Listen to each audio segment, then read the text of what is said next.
Lost is a subpar healer who only knows how to use one basic heal spell, and because of this, he gets kicked out of his party and is called an ignorant loser by the people around him.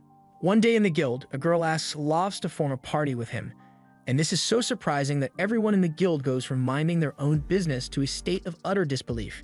Even Lost can't understand why she would want to form a party with him. But the girl points out that he is holding a party recruitment sign, so he is clearly looking for party members. The girl's name is Narcina, and she introduces herself as a martial artist in need of a party member, but before she can get Lost to agree to team up with her, the guild receptionist runs up and interrupts her. The receptionist's name is Amherst, and she takes Narcina by the shoulders just to tell her how much of a bum Lost is. Lost is a healer, but he is only capable of using the basic heal spell despite having been an adventurer since he was a child.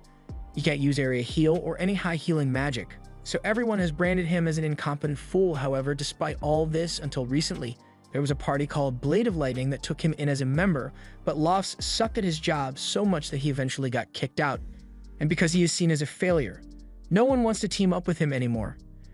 Amherst encourages Narcina to ignore Lost because he's so ignorant that she won't be able to make any profit, but Narcina actually has a lot of money on hand, so she isn't worried about profits right now. To prove it, Narcina pulls out her bag full of money to show Amherst, and she has clearly never been to Detroit because she would have gotten mugged almost instantly.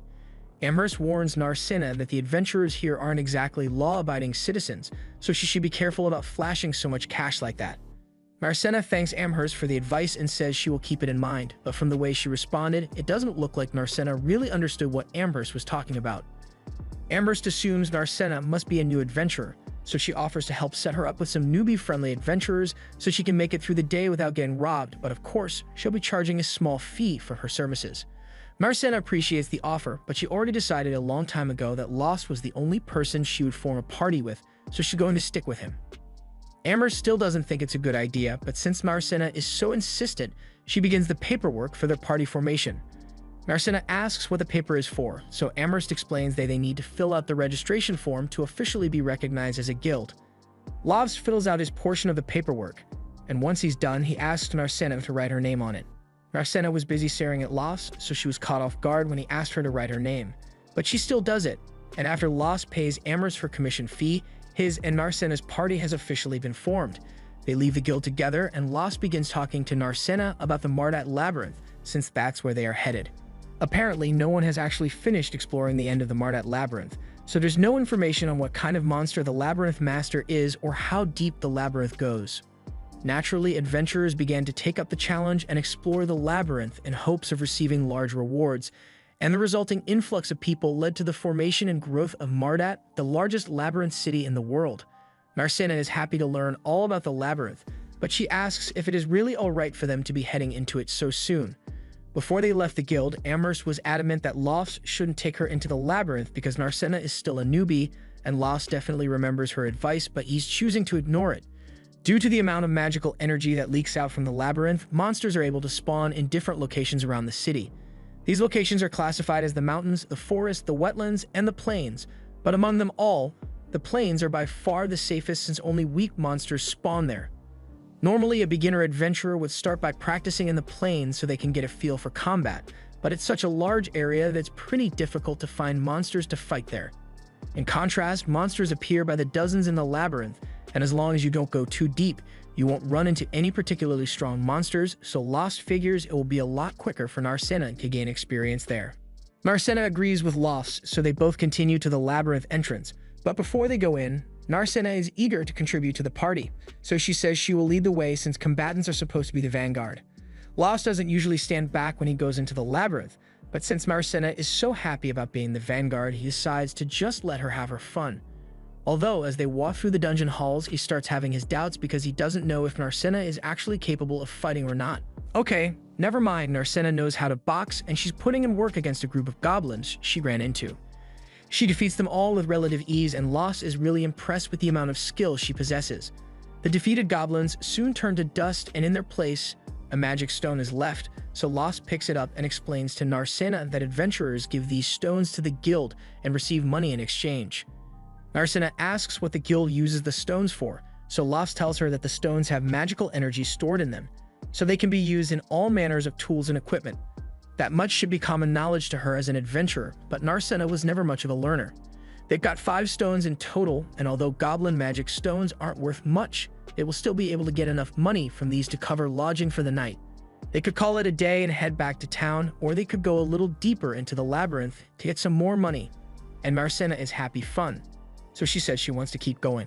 They head deeper into the labyrinth, but at a certain point, Las grabs Marcena and pulls her back because there's danger ahead. At first, she's confused because she didn't notice anything off, but Las grabs a rock and places it on the tile in front of her, and it activates a pit trap which would have totally killed her if Las hadn't intervened. Marcena is amazed and asks Las how he spotted the trap, so Las explains that the trap tile was a different shade of gray from the others, so he figured something must be wrong. Marcena is glad Las was able to notice it, but trap identification is meant to be the job of a thief, so how come Las is so good at it when he's a healer?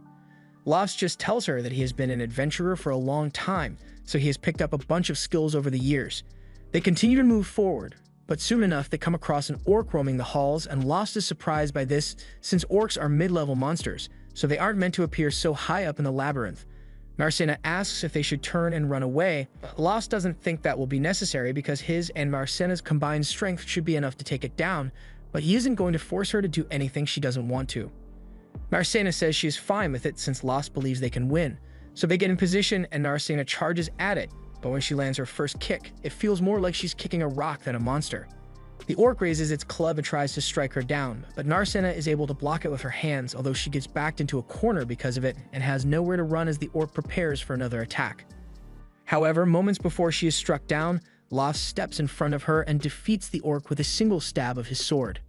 He asks Marcena if she's alright, and she's both amazed and grateful that he was able to save her, but she also wonders how he just did that when he's meant to be a healer. Las says he just happened to pick up a few combat skills over his years of being an adventurer, but that aside, they still need to collect magic stone, so they go to retrieve it, and it's a lot bigger than the ones they got from the goblins. It also has more magic in it, so they will get a lot more money if they sell it. With that said, Las asks her if she wants to call it a day and head back to the guild since they've earned enough money, and she has demonstrated her skills, but Marcena says she wants to keep going a little longer, so Las ends up agreeing. By the end of their labyrinth exploration, they've gathered a lot of magic stones and returned to the guild to exchange them with Amherst. Amherst is surprised that they managed to get this many gems in only half a day, but then she notices the orc gem and begins scolding Las for taking Marcena into the labyrinth when she specifically told him not to. It was really reckless of him to take her to the mid-level floors where she is just a beginner, but Las says he didn't actually take Marcena to the deep floors. They were on the beginner level the entire time, and he only intended for them to fight goblins. But there was an orc roaming on the upper floors for some reason. Marcena confirms that Las is telling the truth, so Amherst believes him, and his story isn't too far-fetched anyway, since there have been a lot of similar reports of high-level monsters showing up in beginner areas. Amherst isn't sure what's going on, but she knows it must mean something bad is going on down in the labyrinth. Although she doesn't get paid enough here to really care. Anyway, she asks if Las is here to sell all these gems, and Las says he is, so Amherst excitedly begins gathering the payment for him. Marcena notices that Amherst is a little too happy to be buying magic gems, so Las explains that as guild staff, when Amherst buys magic gems from the adventurers she manages, she gets a fat commission on the sale. Once the money is ready, Las is shocked to see just how much there actually is, but Amherst reminds him that half of that belongs to Marcena. Las is aware that he only gets half, but even half is 10 times more than what he usually got paid when he was part of Lightning Blade, and that's when he realizes that he was scammed by Lightning Blade. Amherst kind of finds the whole thing funny, but Marcena reminds her that it's the guild's job to arbitrate when there are pay disputes, so Amherst says she will help Las get his money back if he wants her to. He thinks about it for a second, but he eventually decides not to bother getting his money back since he has already formed a new party and he wants nothing to do with Lightning Blade anymore. After Las leaves, the guild branch manager comes out, and while Amherst is busy counting her money, Handsome goes up to her and asks if Las was just here, and if so, he hopes she didn't refer him to any parties. Amherst says she obviously didn't refer that idiot to any parties, but there was one girl who specifically wanted to form a party with him, so there was nothing she could do about it. At the same time, Las and Marcena arrive at an inn, and Las is welcomed by the innkeeper's daughter. She asks if Marcena is the girl who recently joined his party, and Las confirms it, but he wonders how she knew about it already. The girl tells him that the news has been getting around since no one ever expected him to be able to form a party, but that aside, she asks if he is her to have something to eat. Lost would love some food, but first, he says he wants to reserve a room, so he goes to talk to the little girl's mother. Mary would be happy to get them a room, so she asks if they will be sleeping together or in separate rooms. Narcissa blushes a little at the thought, but Lost tells Mary that they will be staying in separate rooms, although Narcissa actually kind of liked the idea of sharing a bed with Lost. A little while later, Lost and Narcissa go to bed, and once Narcissa is alone in her room, she begins thinking about the first time she met Lost several years earlier.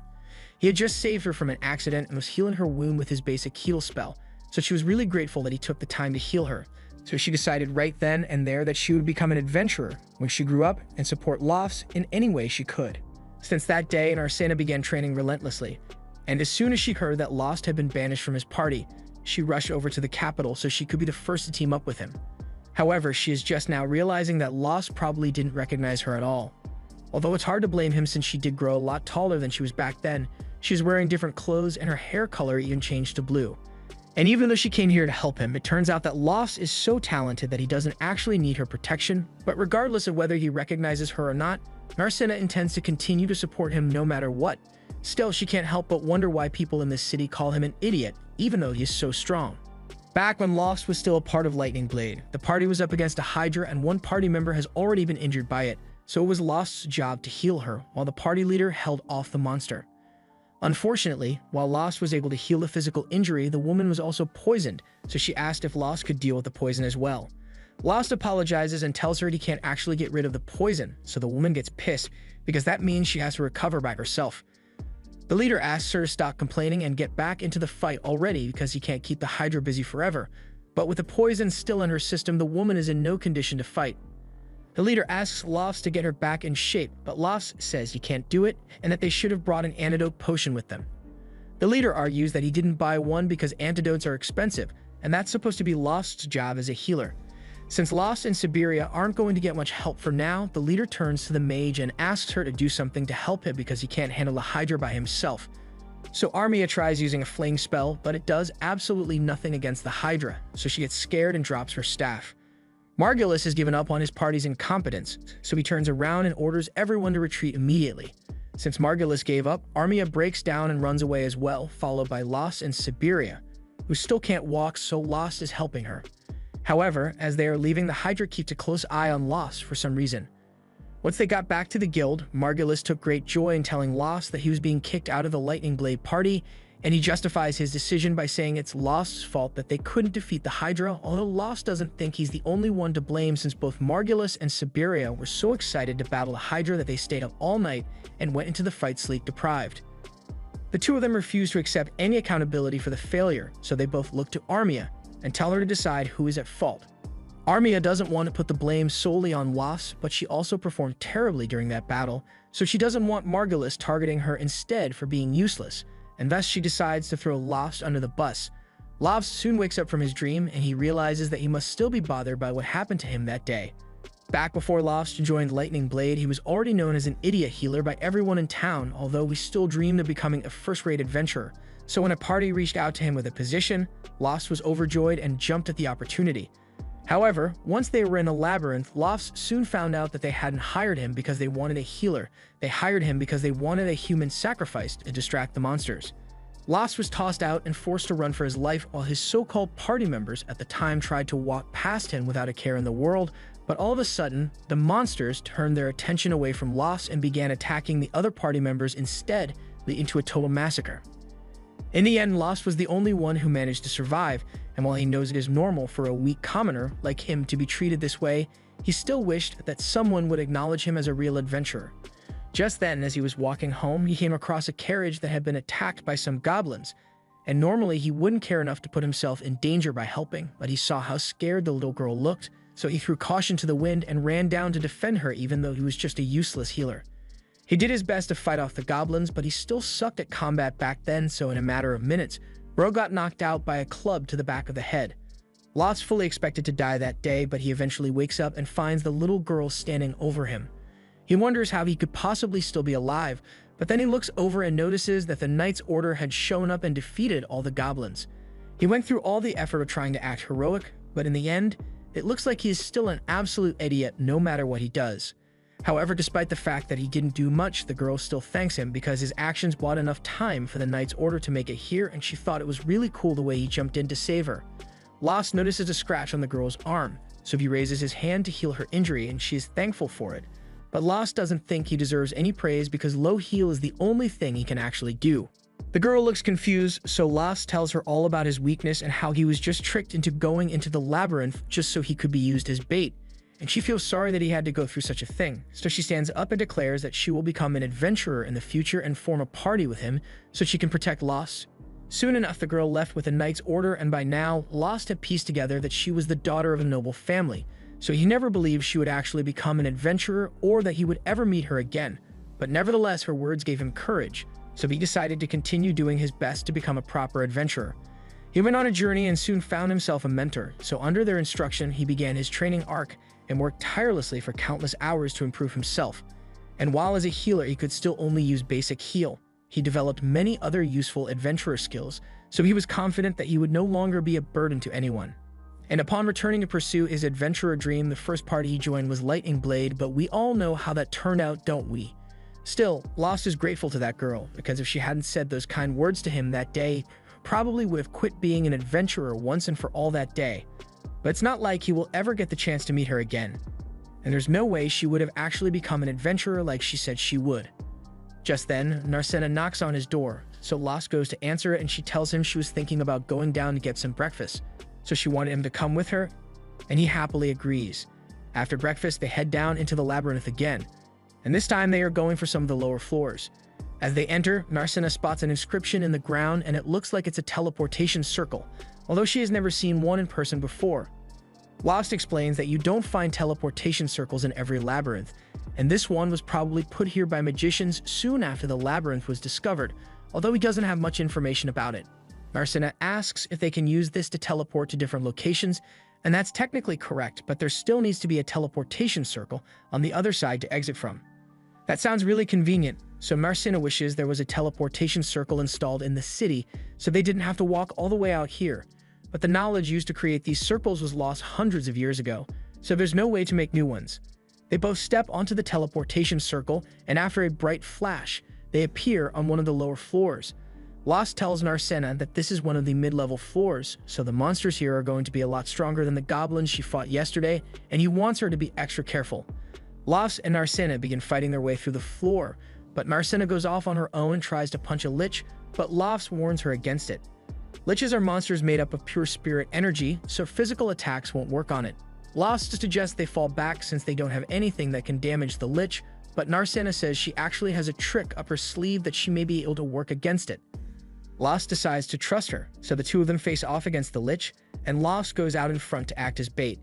He then starts running away, and as the lich chases after him, he runs past Narcena, who is preparing herself to take the lich down. All people possess a form of spirit energy within them called prana, and as a martial artist, Narcena has training enough that she is able to control the prana within her body and use it as a weapon by covering her fists with it. This way, when she goes to attack the lich, she punches a hole straight through it, and it soon disintegrates like any other monster and drops its magic stone. Lost runs over to check on her, and she seems perfectly fine, aside from the wounds she got on her arm. Lost tells her to stay still for a second because he wants to try something, so he pulls out a magic item that enhances the effects of healing spells and uses it to heal Narcena's wounds. They head back to the guild together to show Amherst the stones, and she is shocked that they managed to defeat a lich, but she is also excited for the commission she will get from this sale. Lost and Narcena get a lot more money than they were expecting, so they are in a really good mood and start heading back to the inn, but along the way they run into a fight going on in the middle of the street. Things like this have been becoming more common over the years as more and more outlaws move into town to become adventurers, and they've been giving all the honest adventurers a bad name. It's a real mess, but there's nothing Lost or Narcena can do to change it, so Lost suggests that they should just enjoy their money and have a fancy dinner tonight. A little while later, Lost and Narcena are seated at their table and have been served one of Mary's best dishes to eat. While they eat, Narcena says she has a question she has been meaning to ask, so she points out to the giant stone pillar on the edge of town and asks what that thing is. At first, she thought it was a building, but it has no windows or doors, and it doesn't look like a monument either, so it's really confusing. Lost shares her confusion and explains that he doesn't know what it is either.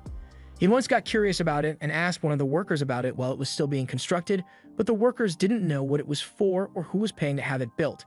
Marcena can't believe something like that was possible, but apparently an agent just showed up one day with some money and blueprints, so no one ever met the funder. Still, as strange as it may seem, Lost just chalks it up to some billionaire doing random shit, and he's perfectly fine with that since the towers aren't actually hurting anyone. But he also wishes some of that money could have gone towards building a wall for the city since it doesn't have one. Marcena agrees that a wall for the city would be nice, but at the same time she doesn't think there's much to worry about since with the number of adventurers that live in this city, whether it is monsters or thieves that attack, she's sure they'll be able to fight off any threats. After dinner, they both head back to their room, but before Lost goes to bed for the night, Marcena calls him back. She clearly has something to say, but she can't bring herself to say it, so she just tells him good night and heads to bed. Inside her room, she jumps on her bed and is upset because she wanted to tell Lost that she wants to stay in the same room as him, but she couldn't come out and say it because it was too embarrassing. In the other room, Lost is lying in bed with his mind at ease now that he has such a great party member. He was able to continue adventuring thanks to that little girl's motivation, and while he doesn't know if he will ever get to meet her again, he has a lot to thank Marcena for. In other news, Margulis has just found a new member for the Lightning Blade party, and while he seems really excited to have Lyra join the team, Siberia doesn't seem to like her very much and Armia is too shy to make direct eye contact. Anyway, now that the team is complete again, Margulis is eager to head out and finally defeat that Hydra once and for all. The party heads back to the swamp to confront the Hydra, and luckily the Hydra hasn't grown its head back yet, so they won't have to do as much work.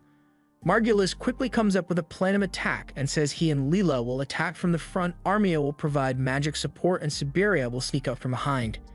He's just about ready to run out into the action, but Leela calls a timeout because there's no way she can be on the front line of an attack as a healer.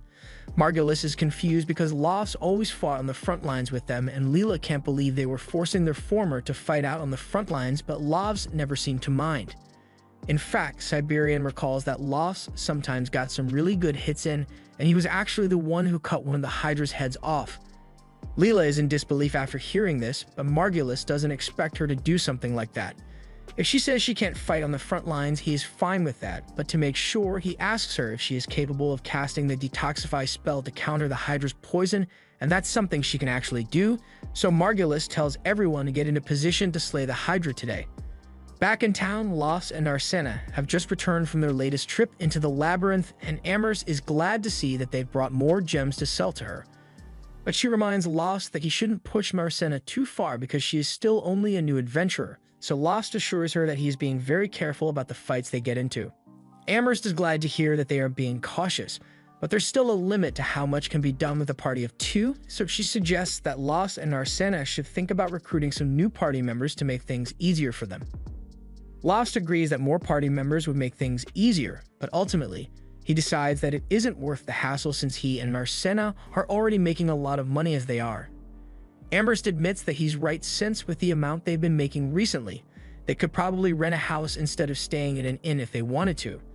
Marcena had no idea it was possible to rent a house in the city, so Amherst explains that there's a limit to the amount of equipment and items that you can store at an inn, but that's not an issue when you have a private room, although it's quite expensive. But the real value shines when there's a male and female party, so the extra privacy allows for a lot of late-night activity. Marcena suddenly seems really interested in renting a private house for some reason, but seeing as Lost did not react, Amherst doubts late-night activity is a possibility in this case. Speaking of private houses, Lost recalls that Lightning Blade had a private house as well, although they forced him to sleep in the storage closet, so it wasn't very comfortable for him. Amherst laughs at how badly Lost was getting mistreated, but if it makes him feel better, she lets him know that he was actually pretty lucky to have been banished from Lightning Blade.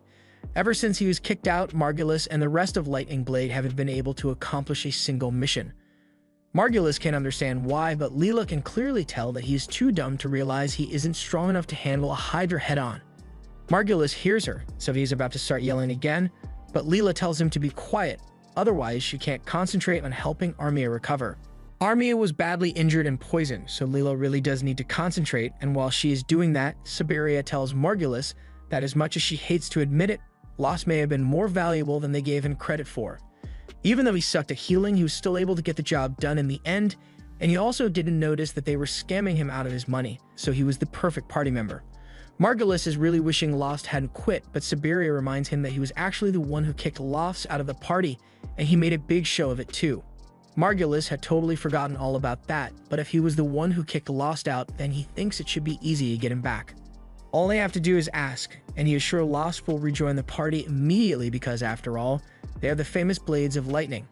So no one would turn down an invitation to join the party, although Siberia is starting to question if she even wants to stay in the party at this point.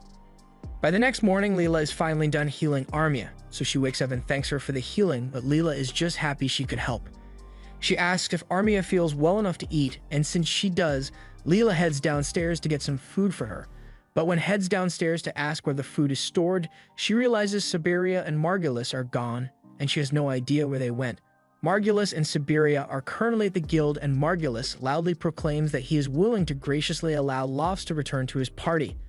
Once again, everyone stops what they are doing and stares in disbelief, and Lost is most shocked of all. So he asks Margulis to repeat himself because there's no way he could have actually said something so dumb. Margulis repeats himself, and Lost's ears weren't deceiving him, but he still doesn't know how to respond or such a ridiculous request. At the same time, Narcina and Amherst see what's going on, and Amherst explains the blonde guy is the leader of the party that kicked Lost out, and now he's trying to get him to come back by acting condescending. Lost obviously isn't amused with Margulis' speech, but before he can say anything, Margulis assumes he might be upset about the fact that they scammed him out of his pay while he was in their party, so Margulis apologizes and acts like it was an honest accident.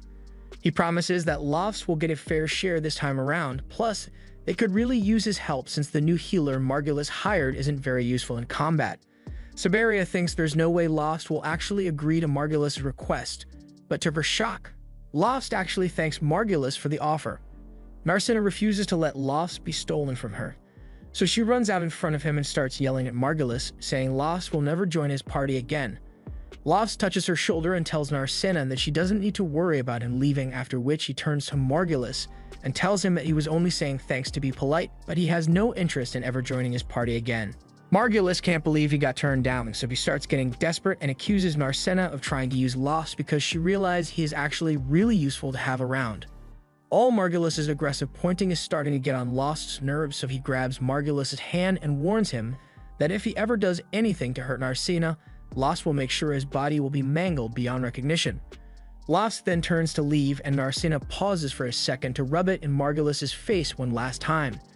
After they've left, Margulis doesn't know what to do, but he still wants to defeat the Hydra, so he yells at Amherst to recommend him a new adventurer for his party, preferably one who can handle fighting on the front lines alongside him, and Amherst really doesn't want to have to deal with him, but it looks like she won't have to because an adventurer walks out from the crowd, and this dude looks like he completed all the side quests before coming here.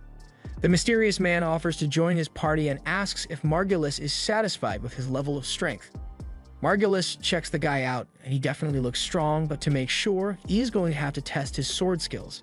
He draws his sword and charges at the man, but with a simple swing of his sword, the man instantly disarms Margulis and makes him look stupid in front of the entire guild. After recovering from the embarrassment, Margulis says he will accept the man into his party. However, Siberia doesn't think it's a good idea to trust a man who wears a mask all the time, but Margulis says they have no choice because if they don't defeat that Hydra, Lightning Blade's reputation as a strong party will sink like a rock. So he walks up to the guy and asks for his name, so the guy tells him his name is Shig. Back at Lost's and Narcina's inn, Narcina is checking herself in the mirror when she hears someone knocking on Lost's door, so she goes out to check who it is and finds Sheila at Lost's door. For some reason, her first thought is that Sheila is trying to make a move on Lost, but after thinking about it for a bit, she realizes that couldn't be possible. Once Lost finally opens the door, Sheila informs him that he has guests waiting for him downstairs, which is surprising, but Lost decides to go meet with them to see what this is about. Once he gets downstairs, Lost and Narcina meet with Armia and Leela, and while Armia feels bad for coming at him with such a brazen request, she asks Lost if he could come and help them just this once. Margulis still intends to go after that Hydra, and he even hired a new warrior to help with the mission, but Leela doesn't think it's going to be enough to win. For one thing, Margulis is still too stubborn to buy an antidote potion because it costs money, and he's never going to realize how reckless he is being until someone ends up dying because of him.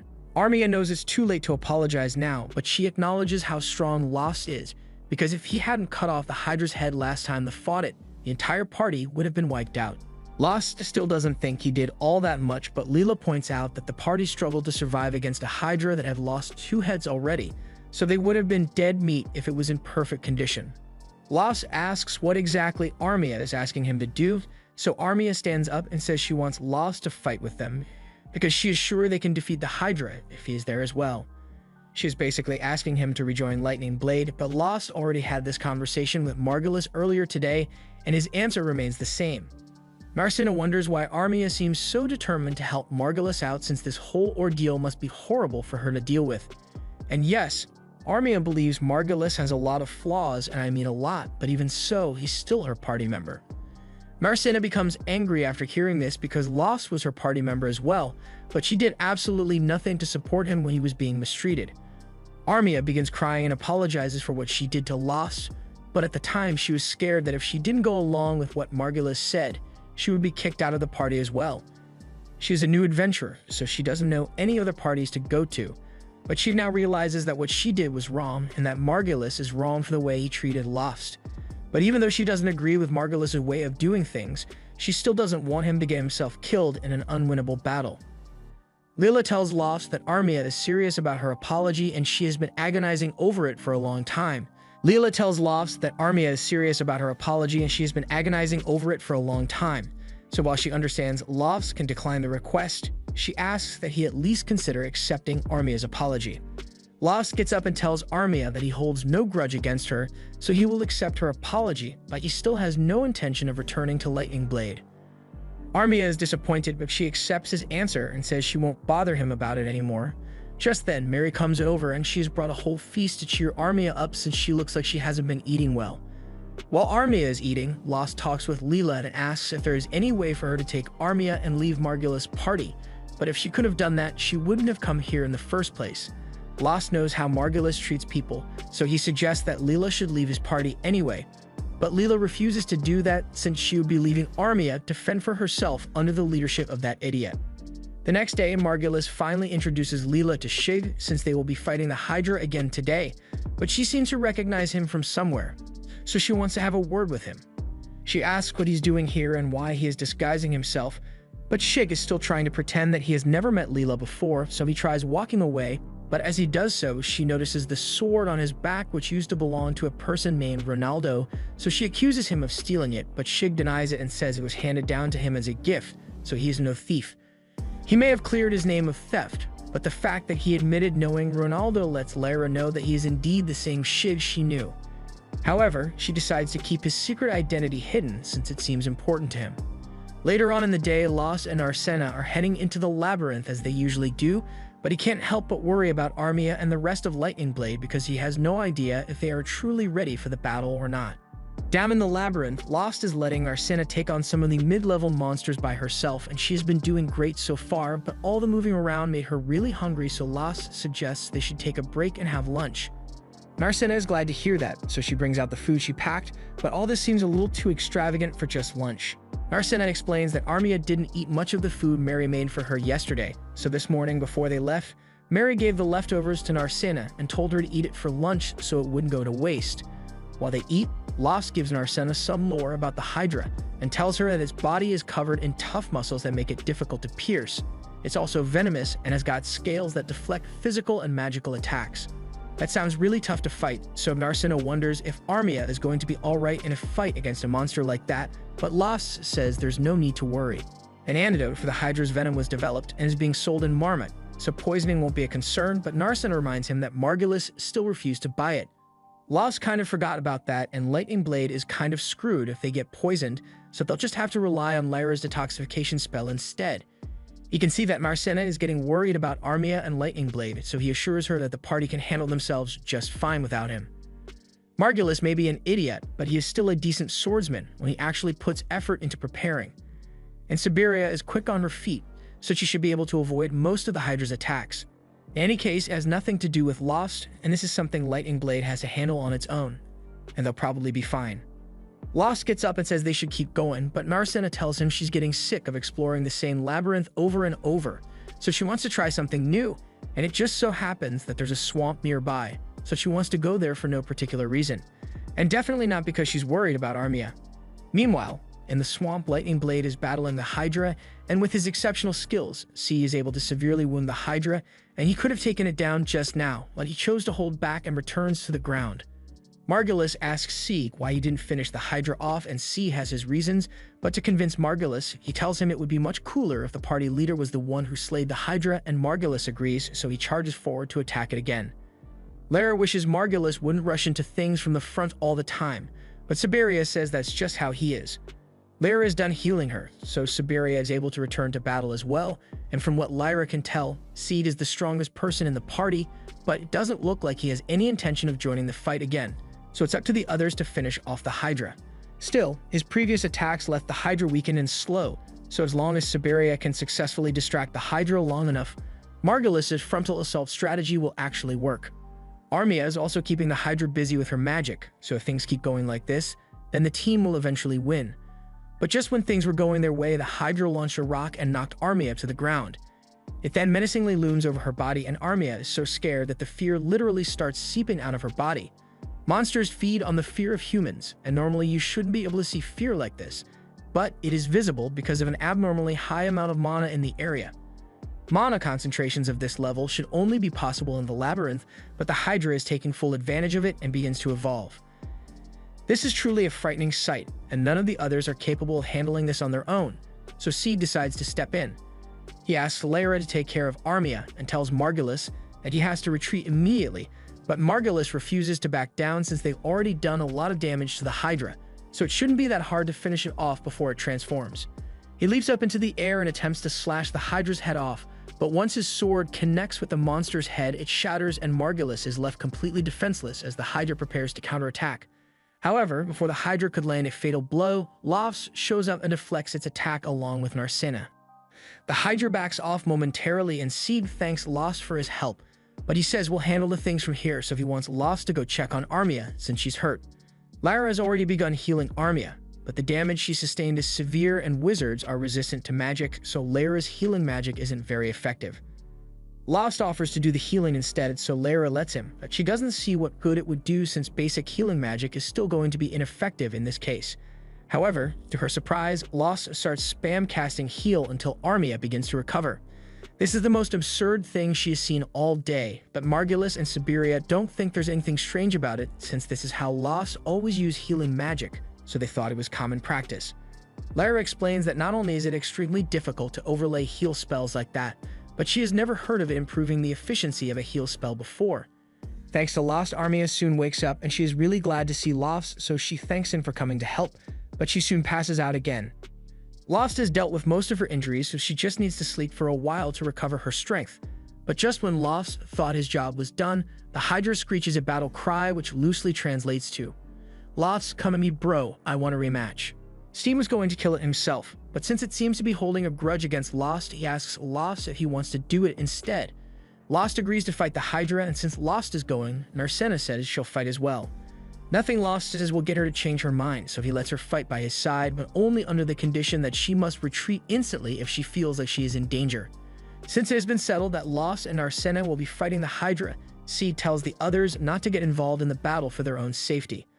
Narcina throws the first punch to disorient the Hydra, and Lost follows it up by slashing at one of the Hydra's heads. Seed also decides to join in, so he charges at the Hydra and uses his sword to slash off one of its heads. Margulis is amazed by this since Seed is a lot stronger than he had initially thought, but even if Seed is strong, he wonders how Seed's sword remained intact when his own shattered upon contact with the Hydra. Lara tells him that Seed is using a special magic sword, which is far more powerful than any regular weapon, but magic swords are extremely rare, so Margulis wonders who Sieg is and how he acquired such a sword. The fight goes on, and Narcina attempts to land another punch on the dragon's sternum, but in the process she loses her footing, so the Hydra is able to take advantage and knocks her out cold. Now it could just kill her, but instead it stares straight at Lost and communicates that it is sick of getting jumped, so it wants a fair 1 versus 1, otherwise it's going to end Narcina right now. Siberia can't believe the Hydra is smart enough to not only communicate off vibes alone, but to also know how to take a hostage. Lost has no other choice if he wants to ensure Narcina's safety, so he asks Sieg and Lara not to interfere from now on. Lost then attacks the Hydra by himself, but before long, he gets knocked down by the Hydra as well. That was pretty anticlimactic since Seed was expecting Lost to be more impressive, but if this is truly all Lost has to offer, he is prepared to take down the Hydra instead. However, as Lost is about to lose consciousness, he reaches out to Narcena in an attempt to protect her, and all of a sudden, energy begins flowing out of his body and he stands back up to face the Hydra. Something is clearly different about Lost, but before the Hydra can react, Lost dashes forward and slashes off all the Hydra's heads in one fluid motion. Once the Hydra has been defeated, Lost loses consciousness again, and by the time he wakes up, Narcena is standing over him asking if he's alright. He says he's fine, but he's more concerned about Narcena's health since she took a direct hit from the Hydra. Narcena says she's perfectly fine, but only because Lara brought an antidote potion for emergencies, and that thing was expensive, so Lara says she will charge him for it later. That aside, she asks Lost what happened to him earlier, but Lost has no idea what she's talking about. Just then, Margulis interrupts and starts complimenting Lost on his strength and tries to convince him to rejoin his party. Lost cuts him off and says he's never going to rejoin Margulis' party, but Margulis keeps talking anyway. He says a lot of valuable magic stones were dropped from the Hydra and he is willing to split 3 ways with Lost if he joins them, but Lost finds it odd that Margulis only intends to split the reward 3 ways, so he asks what he means by that. Margulis says he's only going to split it for himself, Siberia, and Lost, so the other get nothing. Lara and C are new to the party, so he couldn't care less about them, and Armia gets scared and hurt so often that he thinks she is useless now and wants nothing to do with her. He and Siberia even consider selling her off as a slave just to get rid of her, and at this point, Lost has had enough, but before he can do anything, Narcena beats him to the punch and knocks Margulis to the ground. Margulis begins bitching and yells that it's against the guild's rules for adventurers to attack each other, so he's going to report Narcena to the guild and have her expelled from the guild. He asks if everyone saw what Narcena did, but strangely, everyone got hit with a sudden wave of blindness when Narcena hit Margulis. But what they did see was the fact that Margulis and Siberia were talking about selling Armia off as a slave, and there are laws against that here. So they are both guilty of attempted human trafficking. Steed couldn't possibly overlook such a heinous crime, so with his authority he says he is placing them under arrest. Back at the guild, we find out that Seed is a direct adventurer of the royal family, and he had received reports that the security in this town was deteriorating due to the adventurers here. So he was sent out to investigate it, and as soon as he arrived, he met Margulis and Siberia. Lara asks him what will happen to those two, and according to the rules, not only are they automatically expelled from the guild, they will be charged with human trafficking, which could lead to a lifetime of prison with forced labor in the best case for them. Margulis and Siberia start freaking out and begin pleading with Seed to spare them because they can't afford to spend the rest of their lives in prison. They sound so pathetic that Lost starts to pity them, so he asks Seed if he can talk to him outside for a second. Steeg agrees and asks what Lost wants to talk about, so Lost explains that those two may not be the most upstanding people, but just like him, they once had dreams of living as adventurers. However, at some point, their dream changed to become top adventurers, and that led them to become obsessed with fame and fortune. Lost's point is that Margulis and Siberia weren't always like this, so while most people would have given up on them by now, Lost still wants to give them another chance to live as good adventurers, so he asks Seed to let them off with a warning this time. Seed doesn't understand how Lost can be so forgiving, but since it's what he wants, he releases Margulis and Siberia. But he warns them that if he ever so much as hears a rumor about them causing trouble, they will never see the light of day again. Margulis and Siberia take the hint and immediately start running to get as far away from Seed as possible, but once they are gone, Amherst asks if it is really okay to let those two off the hook so easily. Seed tells her that even if they expelled those two, it wouldn't make them better people, so he will be monitoring them to see if this has scared them straight or not. At the same time, Narcena apologizes to Lost because it was her that forced him to get involved and help Margulis, but Lost tells her it's alright. He may never be able to get over how Margulis and Siberia treated him back when he was a part of their party, but he feels a lot better now those two have left town, so he won't have to worry about them anymore. Later that day, Seed meets with Lyra in private to explain the real reason he came to this city. He was tasked with monitoring Marmot because there have been an unusually high number of monster evolutions taking place here, and there's definitely some foul play at work, so he needs to get to the bottom of it. And to do that, he's going to need Lyra's help, so he wants to form a party with her like before. Lyra isn't opposed to the idea, but she says she will only agree to it if Sieg allows Armia to join as well, since Armia needs somewhere to go. Sieg says he's fine with it, and in fact, it works out great for him since more party members means he can expand his surveillance. And there's a particular adventure that he has become interested in. The next day, Steve and the others meet up with Lost and Narcena for breakfast, and they tell them about their decision to form a party together. Narcena is surprised to hear this, but their party composition is pretty balanced, since they have a warrior, a healer, and a mage. Narcena asks Armia if she's alright with this arrangement, and Armia is more than satisfied because she would have had nowhere to go if C and Lyra hadn't taken her in, so she feels deeply indebted to them for it. After breakfast, Narcena asks Lost what he wants to do today, and surprisingly, Lost says the first thing he wants to do is head to the guild. Normally, they wouldn't head there so early in the day, but with all the commotion yesterday, he forgot to exchange the Hydra Magic Gem for money, so he wants to get that done now. But the gem isn't the only reason he wants to go. He has been thinking about taking on a quest from the guild, since it's a way they could make money aside from selling magic gems. Narcena knows quests involve accepting jobs to do things like defeat monsters, find special items, or act as bodyguards for a group, and in exchange for the service, the guild will pay them money. But she has never considered taking a quest herself before. However, Lost tells her that if she wants to continue doing well as an adventurer, then she is going to have to gain some experience with completing quests alongside fighting monsters. Narcena is touched that Lost is thinking about her so much, but when Lost notices that she has gone quiet, he asks her if something is wrong and his face is a little too close to hers, so she is all embarrassed and tries to change the subject. A little while later, they finally arrive at the guild, but it seems like all eyes are on them for some reason. Narcena wonders why the atmosphere here seems so hostile, but then Lost overhears some of the adventurers gossiping about how he single-handedly slayed the Hydra, and he now understands what's going on.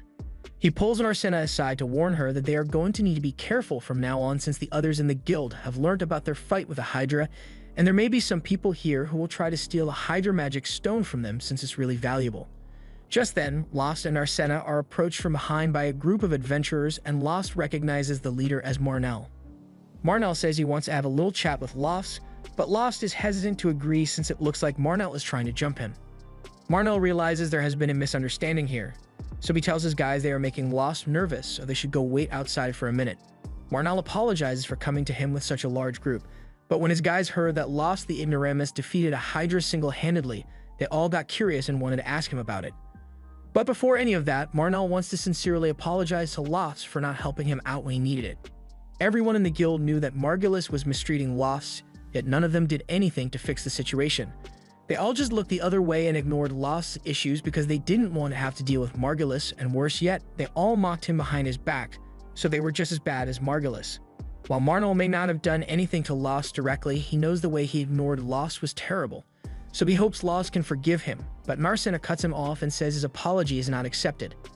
Lost had to endure years of torment and mockery from everyone in this guild, so if they want forgiveness, Narcena says they'd all have to get on their hands and knees and beg for 3 days straight. Lost pleads with Narcena not to take things too far, because if she actually forces him to do that, then everyone's going to think Lost is the bad guy here. Besides, even if he may have defeated the Hydra, Lost is still an inadequate healer who can only use one heal spell, so he doesn't think they were wrong when they called him an ignoramus. Lost clearly hasn't learned anything about self-respect, because he tells Marnell it's okay for people to keep calling him Lost the Ignoramus, and extends his hand for a handshake to show that he has no hard feelings about it. Marnell shakes Lost's hand and tells him that if he ever finds himself in trouble, then he and his party will do whatever they can to help. Now that that's over, Lost and Narcena finally take the Hydra Gem to Amherst so she can appraise it, but Amherst is left in utter disbelief because this is the most unique magic stone she has seen in a long time. The Hydra's mutation caused a drastic change in the composition of the stone, so now she says it might be worth well over 10 times the original price. Monster mutations don't happen often, so any mutated stone would be worth a lot on its own. But this one is from a Hydra, so it's especially rare. The fact that the Hydra mutated in the wetlands is also a problem though, since monster mutations require an enormous amount of mana, and the wetlands normally don't have enough mana to facilitate it. It's possible for mana to accumulate outside the labyrinth, but it's unlikely for that to happen naturally, and there's also the fact that Lost and Narcena encountered a high-level orc on the upper floors of the labyrinth, so there's definitely something going on in there. Narcena asks why the guild hasn't done something about this, like send an expedition out to investigate the cause of these strange occurrences, and that's a good question, so as Handsome, the branch manager, happens to be walking by, Lost and Narcena decide to report the matter to him. In Handsome's office, Lost and Narcena give detailed accounts of the high-level monsters on low-level floors and the Hydra mutating outside the labyrinth, but Handsome doesn't seem to care. Lost tries to convince him that this is a serious issue since if they don't find out why monsters have been getting stronger lately, then other adventurers might end up getting hurt. But once again, Handsome says he doesn't have time to deal with such a trivial matter, and if adventurers end up dying because of something like this, then they were probably better off dead anyway. Lost sees that Handsome has no intention of investigating the events, but even if he's not going to do anything about it, Lost suggests that he should at least post a warning to let people know of the new dangers, but Handsome seems to have a personal grudge against Lost, so instead he warns Lost to either stop complaining or to get out of this town. They aren't getting anywhere with Handsome, so they leave his office and Narcina is really pissed at him for what he said. Lost tries to calm her down and says Handsome is probably too busy to deal with the issue, but that's not why Narcina is angry. She is angry because of the way Handsome treated Lost, because there was no reason for him to be so hostile, but Amherst tells her that that's just the way Handsome is. The master of this guild, Mist, is an old and reclusive person, so they almost never leave their office. That's why Handsome has been left in charge of running the guild, and though he may not be the best person, he gets the job done, so there aren't many complaints about him. The only problem is that he expects everyone to be perfect, so he would constantly berate people for even the slightest mistakes, and that really gets on her nerves. That aside, Lost says he has a favorite ask of Amherst since he was hoping to pick up a quest with Narcina. Amherst is more than happy to help, so she brings out a list of all the quests that are available at the moment and allows Lost to look through it. The quests all seem to be pretty mundane, especially this one about a guy looking for a fishing buddy in the labyrinth, so Narcina is really disappointed. Amherst understands that Narcina thinks it's a bit lame, but she would still be getting paid for it, so it's an official job and she shouldn't look down on it. While Lost is looking through the rest of the list, he notices a quest which involves defeating a monster, and Narcina seems to be a lot more excited about this one since it sounds like it will be action-packed. She says she's interested in taking this quest, but Amherst is a little hesitant to let her have it since it's not exactly a good fit for their party. The quest is to eliminate a phoenix that lives near one of the mid-floor teleportation circles, and if they manage to pull it off, it would earn them a lot of money, but a party consisting only of a healer and a martial artist won't stand a chance against that kind of monster. Lost agrees with Amherst on this since it would be practically impossible to defeat a flying phoenix when they don't have a long-ranged attacker. Amherst says she would only allow them to accept the quest if they had a warrior and a mage, as well as another healer who could use Area Heal to help everyone recover. Lost thinks about it for a second, and he just so happens to know a party with a warrior, a mage, and a healer that could help with this quest. A little while later, Lost meets with Sieg and the others to discuss the Phoenix subjugation mission, and both Lyra and Sieg seem to be on board with the mission, especially since it would make it easier for Sieg to keep an eye on Lost. Before they agree to anything though, Lyra asks Armia if she's willing to partake in the mission, and Armia says she doesn't mind, but she asks Lost if he's sure he wants her to be a part of the group after the way she treated him. Lost says he's not mad at her for what she did, and as long as she acknowledges that the way she acted was wrong, he feels like he can trust her to do better in the future. Now that they've agreed to work together, they need to begin preparing for the mission, so everyone heads to the market to start shopping for the gear they will need. After shopping for a while, Lost tells Narcina that he wants to stop by a medicine shop so he can get a few medicinal creams, because burn wounds heal a lot faster if you use medicine on them, in addition to healing magic. Narcina is amazed by how much Lost knows about being an adventurer, but because he's so knowledgeable, Narcina almost never gets a chance to make herself useful, and she's worried that Lost might not need her around anymore. While Narcina was in deep thought, someone sneaks up from behind and grabs her, so Narcina instinctively reacts and tries to punch her attacker, but the attacker seems far more skilled than Narcina anticipated as she effortlessly dodges the punch and jumps backwards. Once Narcina gets a good look at her, she realizes that she actually recognizes the attacker. The woman's name is Ralma, otherwise known as the Fire Goddess Adventurer, and she's pretty close with Narcina's father, so she was sent here to check on Narcina since she pretty much ran away from home to come here.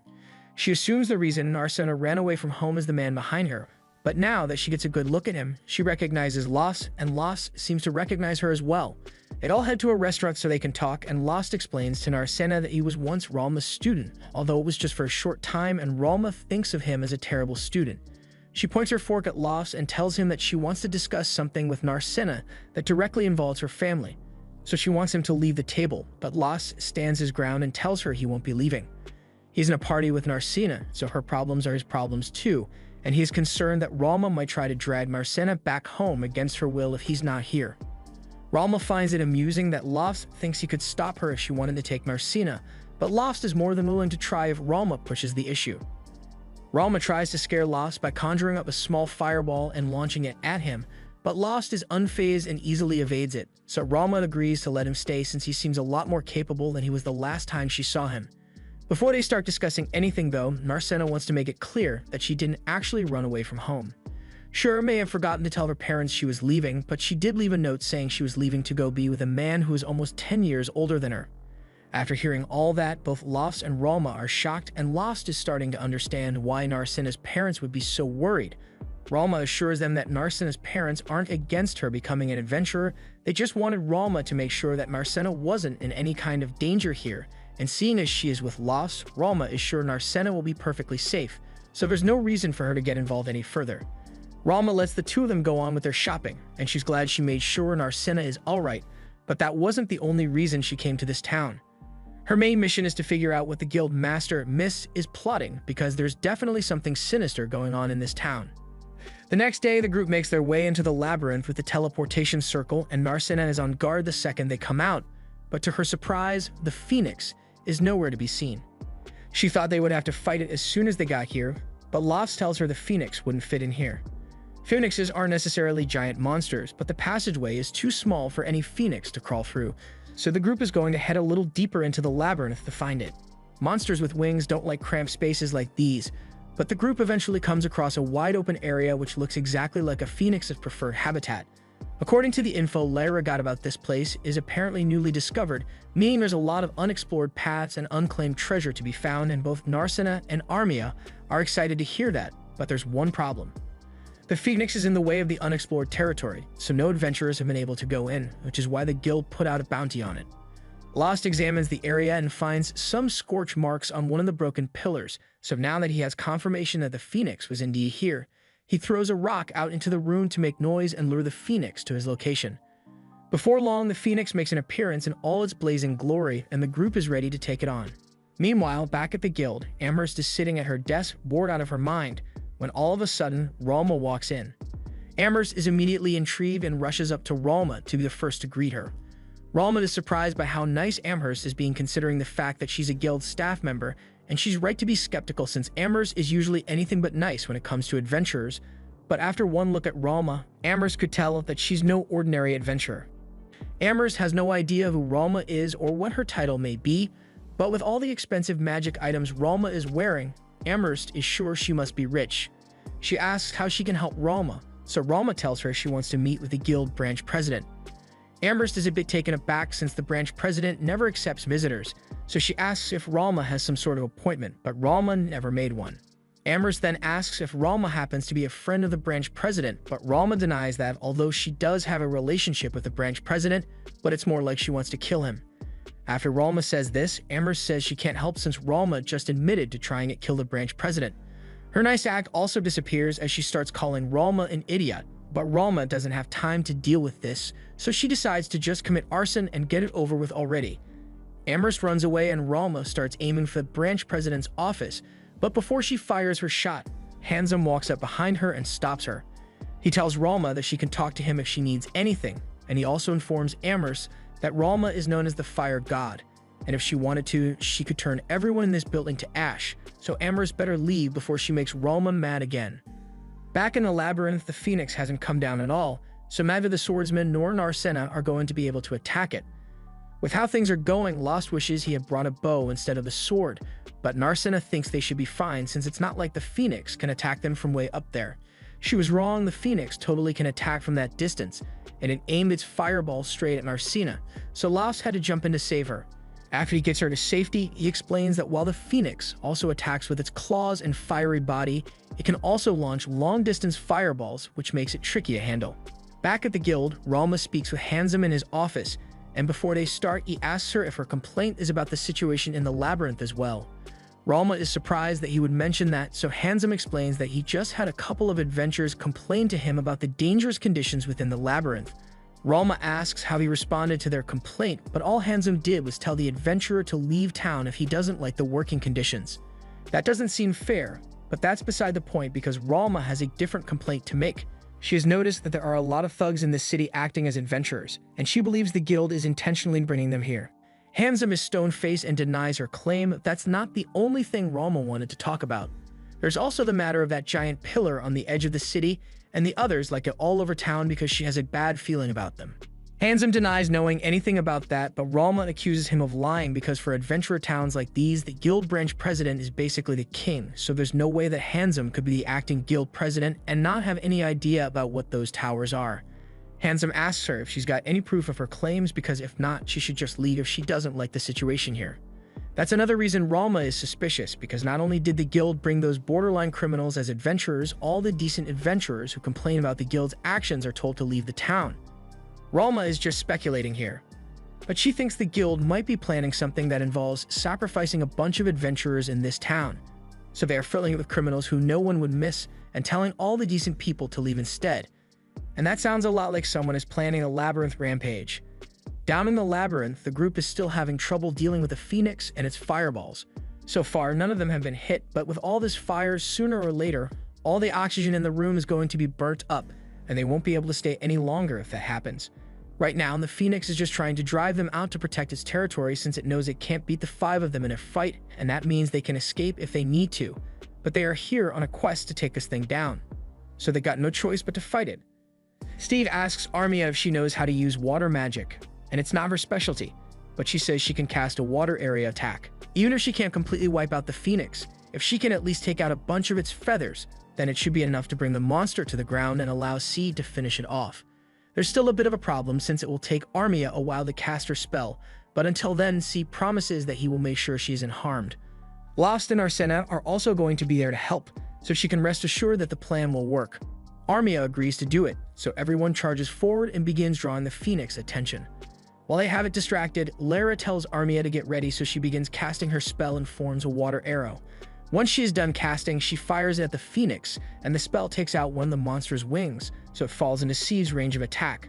Once the opportunity is presented, Seed draws his sword and stabs into the Phoenix's chest, but the cut was too shallow to be fatal, so the Phoenix is able to fly back up and perch on a nearby pillar. They may not have been able to take it down with that strike, but the wound Seed inflicted has done a considerable amount of damage to the Phoenix, so if they keep up this pace, they should be able to defeat it. Back at the guild, Handsome tries to dismiss Ralma's claim that a labyrinth rampage will occur, but given the recent events that have taken place in this town, she believes is more than likely to happen.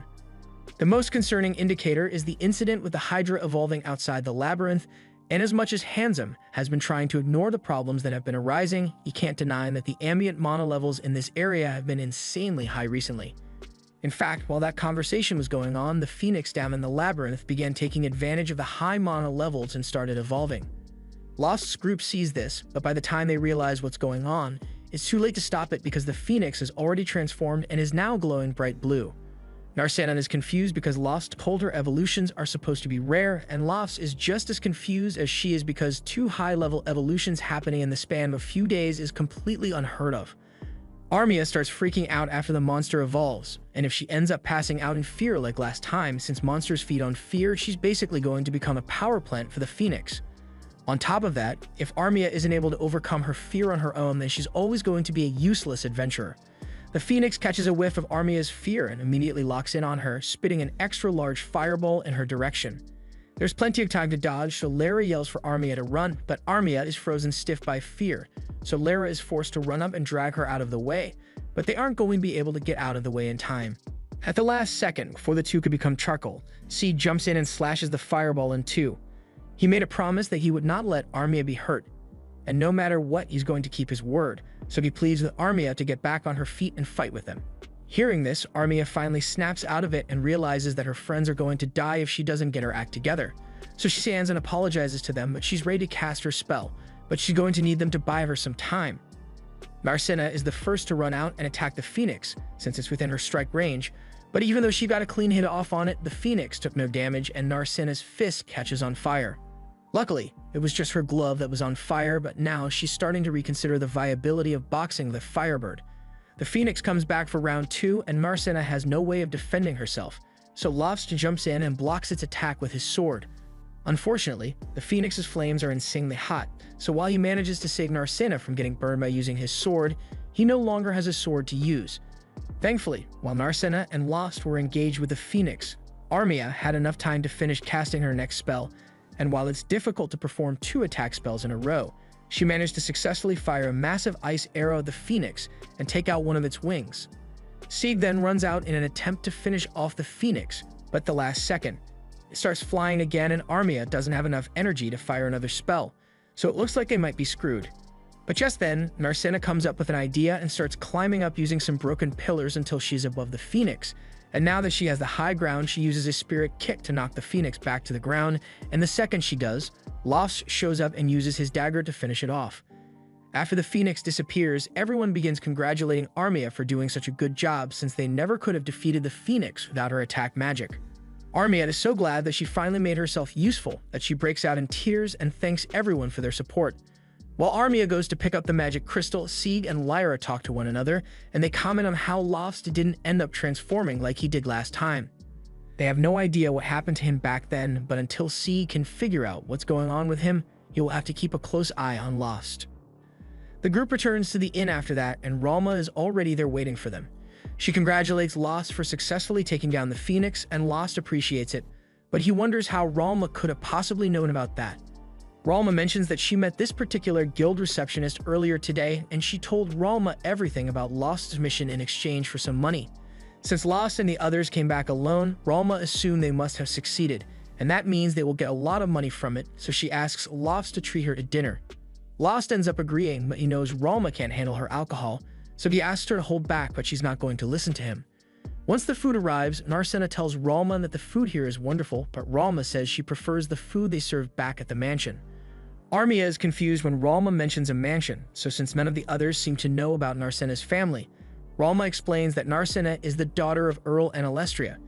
This shocks everyone, but is especially shocking to Lost because he finally realizes that the girl he saved all those years ago was really Narcina. Later that day, Handsome goes to meet with the guild branch president in his office and informs him that there was yet another mutation, but he also has other news to report. So he tells the branch president that Ralma is in town, and this pleases the president since having his disciple around is going to be helpful. The next day, Lofts and Narcina are in the guild to exchange the Phoenix magic gem for money, but when Amherst brings out their payment, Narcina is outraged because it looks way too small.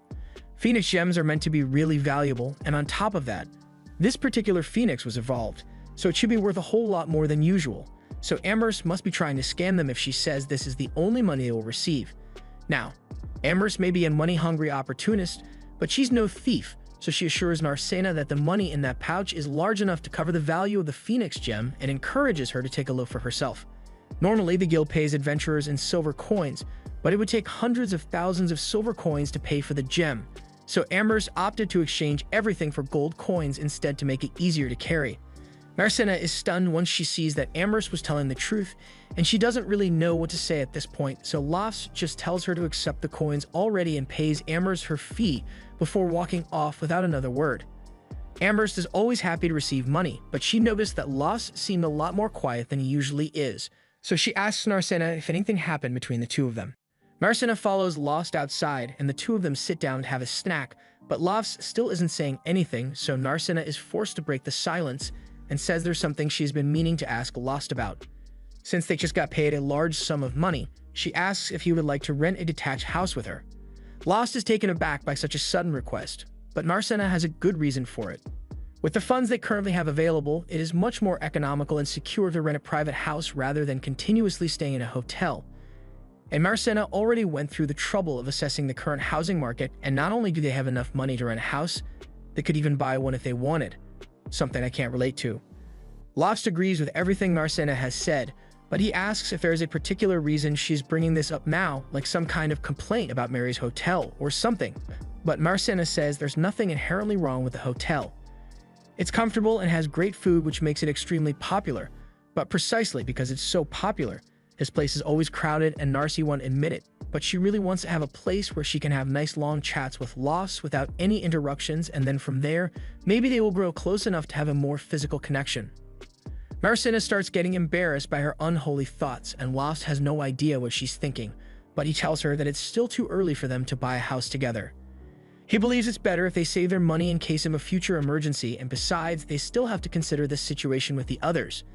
After they got back from the Phoenix hunt, Sieg suggested that they should all form a permanent party together since they work together really well. And although Lost hasn't given him an answer yet, he is seriously considering it as an option. If they plan to go into the deeper floors of the labyrinth eventually, then Lost and Narcena are going to have a difficult time making it on their own. That's why Lost wants to add new members to the team, and he's specifically talking about C, because he is clearly a very strong adventurer. Narcena doesn't want to have to share Lost's attention, but she can't deny that he is right about needing strong teammates, so she ends up agreeing to form a party with Steve and the others.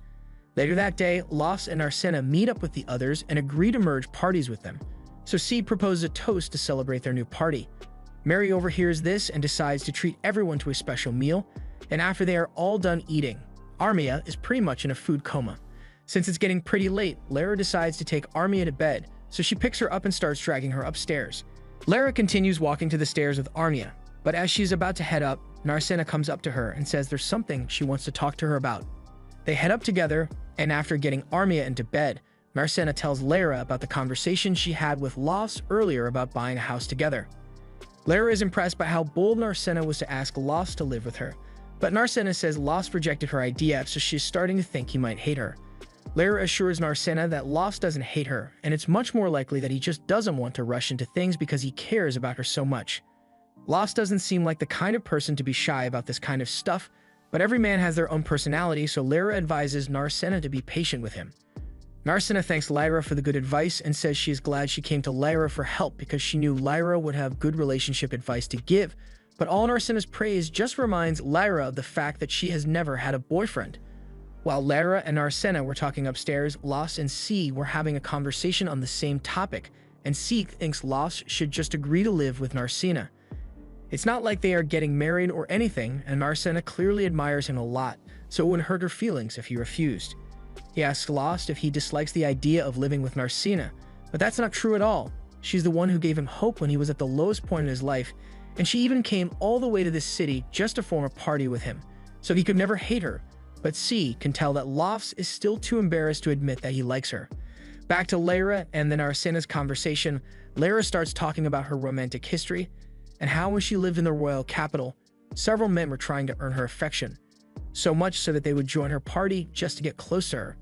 C was one of these guys, and one day while he wasn't around, another guy tried getting frisky with Lyra completely unprompted, but she refused to let it happen, so she knocked him out and dragged him outside. She was willing to let it go, but when Seed found out forgiveness wasn't an option, so he yeeted the guy out of the city, and then he vanished from the city as well. Lyra has no idea what Seed was thinking at the time, but Seed confides in Lost about the same story and explains that he was angry at himself for not being there to protect Lyra, so he didn't know how to face her. After he left the royal capital, a lot of time passed and C ended up coming to this city for a mission.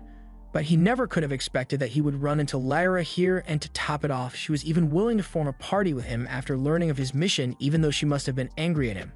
Although Lyra was never angry at him to begin with, she was just upset that he disappeared without talking to her at all, and since then she's had no idea how Z feels about her. Just then, Sheetal walks into the room and she says that if Lyra is this bothered by it, then she must have feelings for him. Downstairs, Z apologizes to Lost for making him listen to his story, but back to the initial topic, he asks Lost once more why he refused to live with Narcena when she asked him to. Lost isn't entirely against the idea, and in fact, it made him happy when she said she wanted to live with him, but there is something he wanted to confirm before he made any decisions. Just then, Amber shows up at the inn, and she's been looking for Lost because she has prepared the investigative report he asked for. Sieg is a bit confused because he didn't think the guild offered private investigations, but Amber's isn't doing this because of the guild. Lost had personally asked her to do a little research for him, which is why she's here after hours. She asks Lost if it's alright for her to talk about this with someone else at the table, but Lost trusts Sieg, so he says it's fine for him to know. So Embers begins her report on Narcena. Narcena is the only daughter of the Earl of Analestria, and normally Narcena and whomever she chose to marry would inherit the title from her father, but one day she suddenly said she wanted to become an adventurer. It isn't unheard of for a noble person to become an adventurer, but no parent would approve of their only child taking on such a dangerous job, so the Earl was initially against the idea. However, that all changed because one day Narcena woke up and her hair had randomly turned blue. The main reason Lost didn't recognize her at first was because of her different hair color, and while he knew it had changed, he never expected that it all changed overnight. The cause of Narcena's hair color change is still unknown, but when it happened, the Earl suddenly stopped objecting to Narcena's wish to become an adventurer. Lost wonders why the Earl would change his mind so abruptly, so Sieg theorizes that Narcena might soon die, so her father is trying to give her the freedom to enjoy herself before she dies. That's certainly a possibility, but Narcena is currently strong enough to punch a phoenix out of the sky, so she doesn't seem like she's going to be dying anytime soon. Regardless of the reason, the fact of the matter is that Narcena has her father's consent to be here, which is what Lofts was worried about. He didn't want to doubt Narcena when she said she was allowed to come here, but there was always the chance that she was lying because she wanted to be close to him, so he had to make sure she had consent. After Amherst has been paid, she leaves because she's not interested in this conversation, and once she's gone, Sieg asks Lofts what his plan would have been if he discovered that Narcena's father objected to her adventurer status. First off, Lofts would have told her to go home temporarily to try and convince her parents properly, but even if that didn't work, he would still offer Narcena as much help as necessary, although it seems like he won't have to worry about that now. The girls upstairs are laying all the facts out, and basically, Narcena is the daughter of an earl, yet she trained incredibly hard, dropped everything to come here when she found out that Lofts got kicked out of his party, and to top it off, she boldly asked him to live with her. They are all really impressed with how proactive Narcena is with her romantic pursuit, and Lyra wishes she could do the same, so the girls come up with a plan to make that happen. They take Lyra downstairs and force her to confess her feelings to Sieg, so she asks him if they can have a private chat outside. Sieg doesn't know what's going on, but he can see that she's serious about this, so he agrees to go with her, and while they are outside, she works up the courage to ask Sieg to be her partner. Sieg doesn't see what the big deal is since they are already a part of the same party, but that's not what Lyra meant. She clarifies that she is talking about being partners for life, and when she says this, it finally dawns on Sieg that she's talking about a romantic partnership. All the girls are eagerly spying on the conversation from the door to see what Sieg says, but he's so too flustered to give an answer right now, so he tells her he will think about it. Lyra isn't satisfied with this because she just poured her heart out, and all Sieg could say is that he will think about it. But then again, Sieg has never been the type of guy to plan ahead for this sort of thing, so she understands why he would want time to think about it, and she's willing to wait. The girls are all glad that things worked out between those two, but then Lofts turns to Narcena and asks her if she has time to talk with him tomorrow because there's something important he wants to tell her. Down in the labyrinth, a group of rookie adventurers have been cornered by an orc on the upper floors, and they have no chance of beating it, so they all try to hide until it leaves the area. Luckily, the orc doesn't notice them as it passes, but when everyone tries to make it to the exit, another orc shows up and blocks their path. To make things worse, the first orc is also doubling back, so in no time, the group is going to be trapped on both sides if they don't do something quickly. But not to worry, because the leader of the group planned for a situation like this to make sure everyone survives, which is why he brought Keith. But as for poor Keith, yeah, he's not making it out of this one because they're using him as bait to lure the orcs while they escape. Meanwhile, in town, Lofts and the others are having breakfast together, but Narcena is so lost in thought that she can barely focus on her food. Sieg and Lyra are starting to get worried about her, and they assume she's acting this way because Lofts said he had something important to tell her, but he never told her what it's about or when they would have this conversation. So she's constantly daydreaming about what it might be. Lyra tells Lofts he should probably hurry up and have that discussion with Narcena, but Lofts doesn't want to rush into it because it's a very serious matter. However, if he doesn't get it over with soon, Narcena is going to start eating flowers at some point, so he decides to have that talk after all. He goes over to Narcena, and as soon as he calls her name, she nervously jumps up and asks what he needs. Lofts tells her that he wants to have that discussion they talked about earlier, and Narcena is eagerly awaiting what Lofts has to say, but before he could actually say anything, the door to the inn swings open and somehow, Keith managed to survive being abandoned in the labyrinth. Sheila seems to know who he is, and she is really worried about him, so she runs over to check on him and his injuries. A little while later, Lofts is fine healing Keith, so he tells everyone that the kid is going to be alright since his injuries weren't as bad as they looked. For now, Lyra and Sheila are going to be looking after them, but the others are a bit confused to hear this because it makes sense for Lyra to look after him since she's a healer. But why does Sheila need to be there? Mary comes over and explains that Sheila has been friends with Keith since they were little. Keith is a labyrinth orphan, and he's the same age as Sheila, so Mary couldn't just abandon him, which is why she'd often let him hang out and eat with them. She grew fond of him, so she would have happily let him work at the inn, but Keith wanted to become an adventurer, so she let him follow his dreams. He even looked so happy when he told her he got accepted into his first party, but look at how that turned out for him. Lofts apologizes to Narcena, but he's going to have to talk to her later because there's something he needs to take care of first. Lofts already called in a favor to help track down the people that ditched Keith in the labyrinth, and the guild members have already beaten them up pretty badly for what they did. They offer to let Lost decide the punishment for the treacherous party, but Lost thinks they have been beaten badly enough already, so he tells everyone to cut the party loose, but he makes it clear that he never wants to see the party anywhere near this city again, so the party runs off. Amherst understands why Lost asked for everyone's help to punish that party, but disputes between adventurers are meant to be handled by the guild, so she can't condone them taking actions into their own hands. The adventurers are enraged to hear that since the guild did absolutely nothing to stop those people from abandoning Keith in the first place, and it's not like they were taking any other actions to get justice. Amherst admits that the guild's response to these kinds of situations is pretty lacking, but she has orders from management that she has to follow. Just then, Handsome shows up and starts scolding the adventurers for daring to take matters into their own hands and banish that party. He tells them they had no right to do that, but the adventurers clap back and yell that Handsome has no right to say that to them when he did literally nothing to solve the problem, but Lost tells everyone to calm down and says he will talk to Handsome to air out their grievances. Once Lost meets with Handsome, he explains everything that happened, and while Handsome still isn't pleased that the adventurers handled it by themselves, now that he knows the full story, he understands why they did it.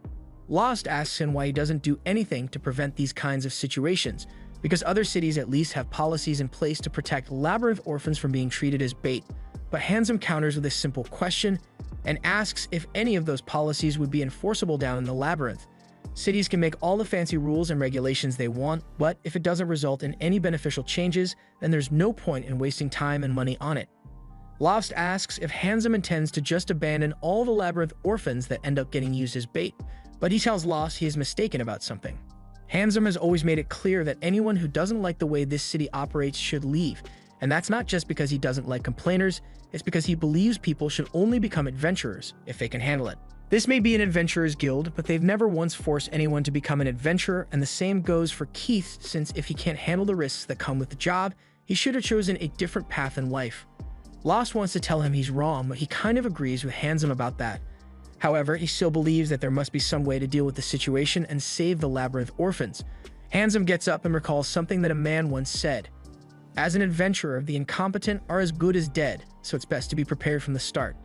Lost should remember those words because Handsome was the one who said that to him years ago, and to jog his memory, Handsome shows Lost the scar he got from their time together. Years ago, when Lost was still starting out as an adventurer, he and Handsome got suckered into being the luggage carriers for a party of adventurers, and Handsome was being treated particularly poorly, so Lost offered to help him carry some of his luggage to lighten Handsome's load.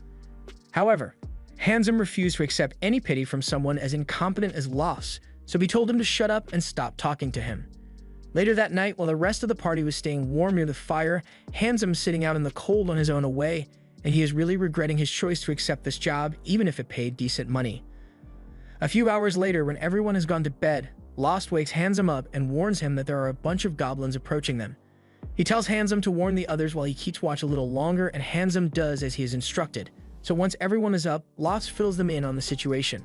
The others can't believe it, so they ask Lost if he's sure about what he saw, but there's no doubt in Lost's mind that there are goblins approaching, and there are too many of them to even count. Once the group sees it for themselves, they are in shock because there's no way they can defeat a horde of goblins that large. Their best chance at surviving is if they run away, but the group leader thinks it'll be too risky to run away like this, so to buy some time, he and the others in the party decide to use Lost and Handsome as bait to distract the goblins while they escape. Before Handsome realizes what's going on, both he and Lost have been chucked off the side of the cliff and left behind. Handsome tries to call out for help, but Lost tells him that those guys won't be helping them. In fact, this might be the reason the party decided to accept incompetent people like them in the first place. The situation infuriates Handsome, but he can't do anything about it until they get out of here, so he and Lost promise to make it out of this alive with one another and get their revenge on that party for abandoning them. The two battle against the goblins for a long time, but ultimately, there's not much they can do to defeat such a large horde when there's only two of them, so they are forced to hide in a hollow tree to avoid the goblins for a little while. Handsome is starting to feel like there's no hope of surviving the goblin horde after all, and he can't stand the fact that the other party members are going to survive by sacrificing him. About that, not many people know this, but goblin hordes actually tend to prefer attacking larger groups of people, so if the goblins locate the party, they'll redirect all their forces to attack them. Just as Lost says this, the goblins locate the party and all start running off to attack them. And while the party is being massacred, Lost and Handsome are able to sneak out of their hiding spot undetected. Handsome thinks those guys deserve to die at the hands of the goblins after what they did to him and Lofts, but Lofts still wishes he could help them since he doesn't like the idea of anyone dying, although it's not like he has the power to save them. So he tells Handsome they should start heading back to town. Handsome is about to start following Lofts, but all of a sudden, he falls to the ground in pain because he has a severe injury on his arm from when he fought the goblin. Lofts is shocked and asks why Handsome didn't tell him about this sooner, but Handsome didn't want to make himself a burden when they were in a life or death situation. Lofts begins trying to heal Handsome, but Handsome tells him to stop because he's going to attract the attention of the goblins if he keeps this up. He tells Lofts to just leave him behind because this is his own fault for being incompetent, so a weakling like him has no right to live. Lofts yells that he's wrong and tells him that while the world may be harsh on incompetent people like them, there's still always hope for salvation. After that, Lofts and Handsome worked together and broke through the goblins' defense lines to make it back to the city. In Handsome's eyes, Lofts was his salvation, but what Lofts said about the world being harsh on incompetent people was still true. The only difference is that the incompetent ones on that day were the adventurers who abandoned them without knowing the behavior patterns of the goblins they were fleeing from. After Lofts and Handsome returned to the city, they went their separate ways and Handsome met a certain elder who took him in. Handsome learned a lot of things from this person, and eventually he was able to stand on his own feet as a competent adventurer. The elder who took him in as the guild master missed, and that explains how Handsome became a guild employee and is acting as the guild master's right-hand man. But Handsome didn't say all this just because he wants to reminisce about the old days. He is greatly indebted to Lofts for saving him on that day, so he wants to return the favor. He tells Lofts to leave this city for his own good, and he's not saying this as a threat, but as a genuine warning because he doesn't want Lofts to get caught up in what's about to come. Lofts doesn't really understand what Handsome is trying to say, so as he leaves Handsome's office, he returns to the other adventurers and tells them that he couldn't get Handsome to budge on his policies. Just then, Amherst pulls him aside and tells Lofts that there are actually a lot of people here who don't agree with the way the guild master is running things here, which is why she has a personal request for him. Later that day, Lofts goes to Narcissa and talks to her about the request Amherst gave him. Apparently, there have been a lot of monsters appearing on the roads near the city, so she asked Lofts to take care of it before there are any civilian casualties as a result. Narcissa understands, but she wonders why the guild hasn't put out a bounty for those monsters, but something like that would require Handsome to sign off on it, and he's not going to do that. There's also the issue of the criminal adventurers all over the city, so Lofts offers to help deal with that as well. Narcissa understands that Lofts is doing a good thing, but it sounds like an awful lot of extra work for them. Lofts tells her she doesn't need to worry about that since Amherst said she would give them bonus pay for dealing with the monsters on the road. But since this isn't a guild-approved mission, she's going to be paying the reward out of her own pocket. She really doesn't want to, but she feels like it's only fair since Lofts is going out of his way to help. Later that day, Handsome goes to meet with the guild master and brings him a letter that arrived from the Prime Minister. The letter is basically a reminder from the Prime Minister for the guild to keep an eye on Narcissa, but Handsome doesn't understand why Narcissa would be important enough for the Prime Minister of the land to be so interested in her. He asks Miss for an explanation, so Miss tells him about the story of the evil dragon and the sleeping princess. It is a popular fairy tale in this world where the princess sacrifices herself to defeat the evil dragon, but Miss tells Handsome that it is not a mere story. It is a prophecy that must be fulfilled, and the sign that someone has been chosen by the gods to sacrifice themselves as the sleeping princess is the sudden manifestation of blue hair, a description that perfectly matches Narcissa. The group heads out to the plains and soon spot the horde of goblins that have been attacking travelers in the area. Lara suggests that they could sneak up and ambush the goblins or attack them from a distance, but Lofts thinks the best course of action would be to attack them directly. If they attack from a distance, it will be easier for some goblins to survive and escape, and then they would just attack again sometime in the future. But if they fight head-on, they can make sure they wipe every single goblin out. In that case, Sieg suggests that they should circle around the goblins and attack them from the front, so everyone agrees and start walking across the field. By coincidence, this happens to be the same place where Lofts and Narcissa first met all those years ago, but unlike back when the horde of goblins attacked, Narcissa isn't a helpless princess anymore, and Lofts is now a capable fighter, and they've both got each other's backs. After fighting for a while, all the goblins had been defeated, and the group was getting ready to head back to town, but all of a sudden, the ground begins violently shaking, both in the plains and within the city, and it looks like the guild master knows something about this. Once the shaking finally stops, Lofts and the others rush back to town to check if Mary is alright, and thankfully, no one was injured and there wasn't much damage to the inn. But that doesn't mean everything is fine though, because a second later, an adventurer comes running in, and he says he's looking for Lost because Marnell needs his help in the town square. Lost and the others head over to the town square to see what the problem is, and when they get there, Marnell is relieved to see that Lost actually showed up. He points to the fields outside the city, and even though Lost and the other just finished dealing with a huge horde of goblins, there's somehow an even bigger horde of goblins outside there. There are even a few hobgoblins mixed in there, so if those goblins were to attack the town right now after all the chaos from the earthquake, it would lead to an absolute massacre. Marnell doesn't want to let that happen, which is why he wants to take the goblin out before they make it to the city, and he would like Lost to help out. However, he hasn't reported this to the guild yet, so it is likely they won't get paid for their work, but Lost and the others say they are fine with that as long as the town remains safe. They all head out together and begin slaying the goblins one after another, and when Lost goes up against the hobgoblin, he manages to slice his arm off in one go. However, to his utter shock, the hobgoblin starts hurling death threats at him, and the regular goblins start doing the same.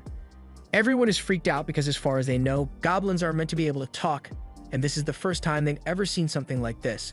But nevertheless, the goblins' strange behavior doesn't change their mission, so Lost tells everyone to stay focused on slaying the goblins as quickly as possible.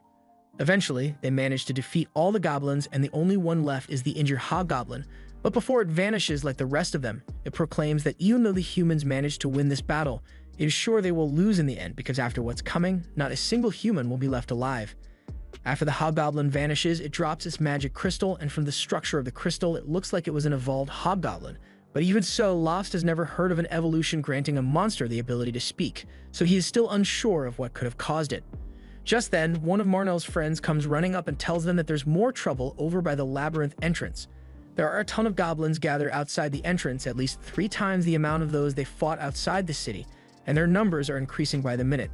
There's no way they could possibly handle all these goblins at once, so Lost tells everyone that the best course of action is to retreat for now. But that doesn't mean they are running away because Lost plans to head to the guild and gather more adventurers to help defeat the goblins. Or at least that was the plan, but when they get to the guild, it looks like every adventurer in town is already getting ready to go fight the goblins, and they seem unusually enthusiastic about it. The reason the adventurers are so motivated is because the guild put out a bounty on the goblins that escaped the labyrinth, and it's quite a generous amount at that. Part of the bounty is even paid in advance, so there are a bunch of adventurers who just end up taking the money and disappear to buy some non-existent milk.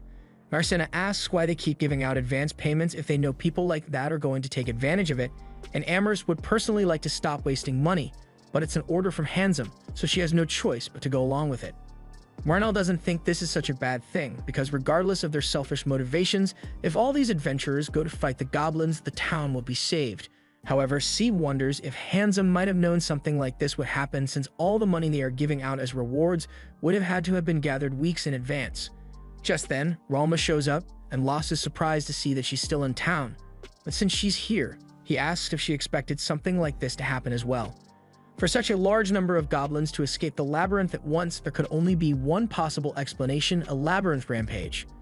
Marcena doesn't know what a labyrinth rampage is, but Amherst recalls reading about it in an old book, so she leads everyone into the back to take a look at it. A labyrinth rampage is a phenomenon where countless monsters emerge from the labyrinth at once, and while it usually only lasts one day, there have been reports of rampages lasting up to a week, and in a case like that, any nearby cities or villages would be overwhelmed with monsters and eventually become ruins.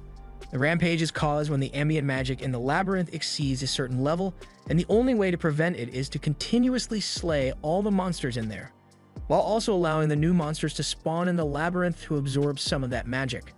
Now that Amherst thinks about it, she recalls that the whole reason the Adventurers Guild was created in the first place was to ensure that the magic levels in the labyrinth are kept at a reasonable level. That's really useful information, so the others are a bit upset that Amherst didn't mention it till now, but in her defense, it was only mentioned once during guild staff orientation, and no one pays attention to that. Ralman doesn't blame Amherst for not taking that part of their orientation seriously, since the last time a labyrinth rampage actually happened was over 100 years ago. But then again, 100 years isn't that long when we're talking about a disaster like a dungeon rampage. It is still recent enough for there to be well-documented reports about it, so anyone who's been in the adventurer business for a while should have heard about it. Marnell finds it strange that even though Marmot is one of the largest adventurer cities out there, it wasn't able to slay enough monsters to keep the magic levels in check.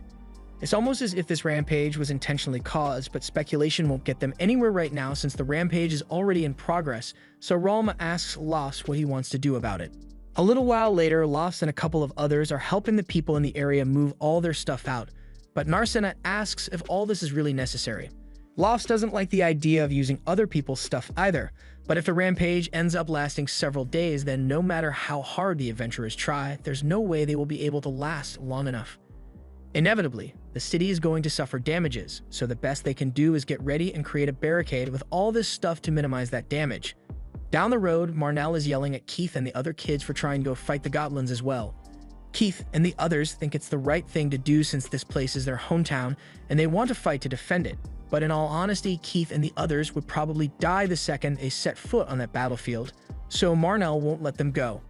He tells them that they can fight for their home in the future when they are more competent as adventurers, but getting themselves killed won't do anyone any good, so if they really want to help, Marnell suggests that they should play support roles for the adventurers engaged in combat.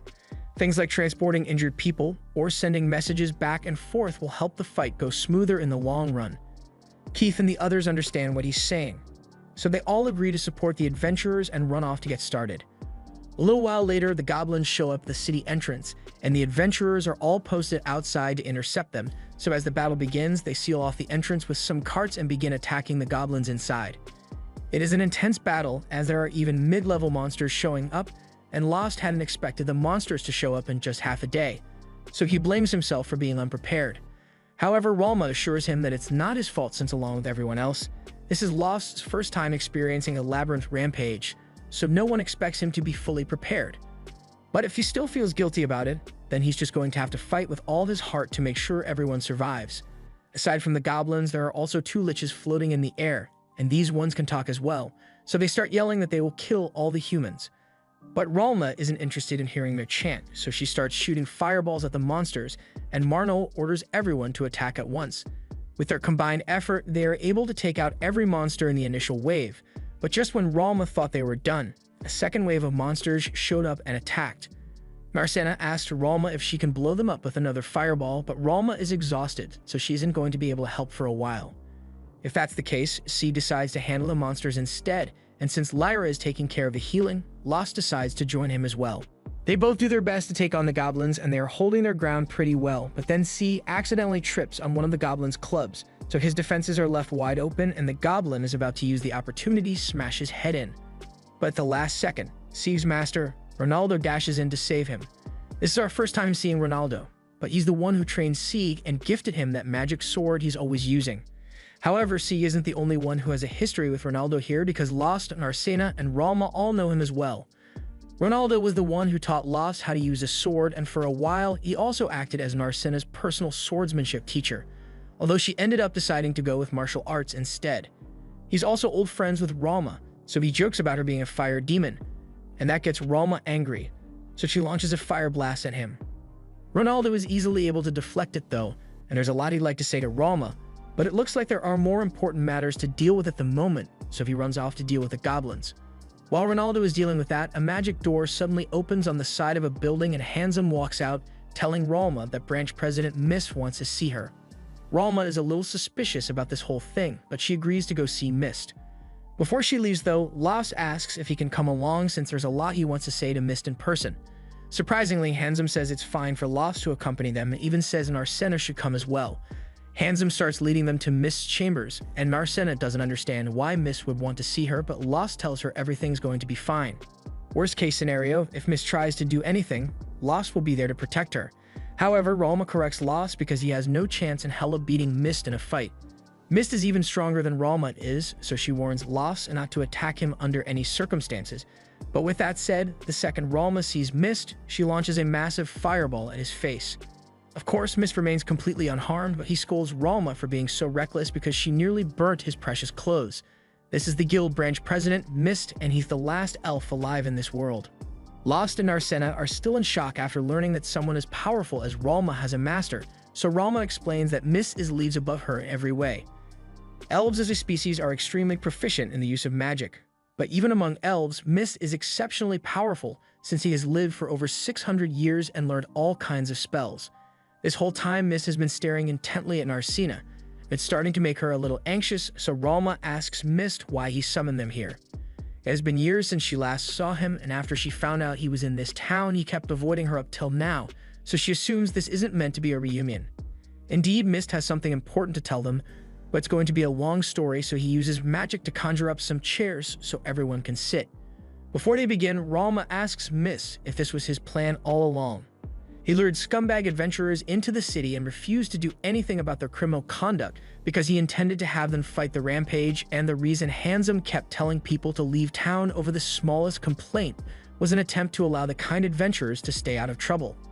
All this leads to the conclusion that Mist must have known about the rampage long before it happened, and Mist doesn't deny it since anyone could have figured out that rampage was coming with all the strange things happening in there. Strong monsters had begun showing up on the upper levels, and on top of that, there was an unusually high evolution rate among the monsters, so there were clear signs. But if Mist really knew about it in advance, Narcina asks why he didn't at least warn the people about it ahead of time. Handsome cuts her off and says warning the people would have done nothing to help. They knew a rampage was coming, but they had no idea if it would come in a day, a week, or 10 years, and issuing a warning with no clear time frame would make no difference to their defenses. Even so, it wouldn't make any sense to hide the possibility of such a defeating event occurring, so Ralma assumes there must be some hidden reasons why Mist didn't tell anyone about the rampage. Ralma thinks Mist must have caused the rampage, but even if Mist could control the labyrinth, he wouldn't bother creating so much trouble for himself. He explains that the order to keep the rampage a secret came from his boss, the supervisor of every adventurer's guild in the country. Basically, even though rampages are known to last for several days and could destroy several cities, since the rampage isn't happening anywhere near the royal capital, the higher-ups didn't see it as a threat and decided it would be better to keep it a secret so as to not throw the country into chaos. But that means Marmot and the cities nearby are being sacrificed, which is why Mist took matters into his own hands and set up personal countermeasures against the rampage. Lost and Narcina are asked if they remember all the towers that were constructed across town, because those are likely part of the last resort contingency plan that Mist made. However, before that, he wants to do everything he can to defend the city, so he asks that Ralma step up and help hold off the monsters. No matter how energetic the adventurers outside are, they will eventually get exhausted and will need to take a break, but the countermeasure Mist created requires an incredibly large amount of mana to function, so he needs Ralma to power it. Given the circumstances, Ralma agrees to go back out and act as a battery, but if Mist is asking her to put her life on the line so casually, she asks if he is willing to do the same. Mist confirms this, and he's going to be doing everything within his power to stop the rampage, which is why he and Hansen will be going to the lowest floor of the labyrinth. Narcina is surprised to hear this since she recalls that the bottom of the labyrinth hasn't been found yet, and while that may be true, thanks to a bunch of reports, Mist has been able to pinpoint the final boss's general location. Lost thinks a mission like this is way too risky, but if he and Handsome manage to defeat the Labyrinth Master, then the mana supply that's causing the rampage will be cut off, leading and the rampage will end a lot sooner. After hearing what they had planned, Ralma agrees to do her best to hold off the rampage until he can defeat the Labyrinth Master. Outside, the situation with the rampage hasn't gotten much better, but thanks to the effort of Ronaldo and to a lesser extent C, they have managed to keep the monsters from breaking into the city. But then a lot half orcs start showing up, and Sieg is worried about them breaking through the blockade, so he goes up front and asks Ronaldo to charge at the orcs with him. While the two of them continue fighting, Ralma and the others are brought to the guild courtyard and told to proceed as planned. Ralma finds the device Mist was talking about and places her hand on it to open a door inside. She then gives Lost a warning because even if they are working with Mist for now, he isn't someone who can be trusted, so Lost needs to be careful about him while she's gone. Ralma then says goodbye to Lost before walking into the device and closing the door behind her. The device then powers on, and a blinding light begins pouring out of it as a massive barrier is formed all around the city. The adventurers by the gate have no idea what's going on with the barrier, but they start using it to their advantage and begin run back in for safety.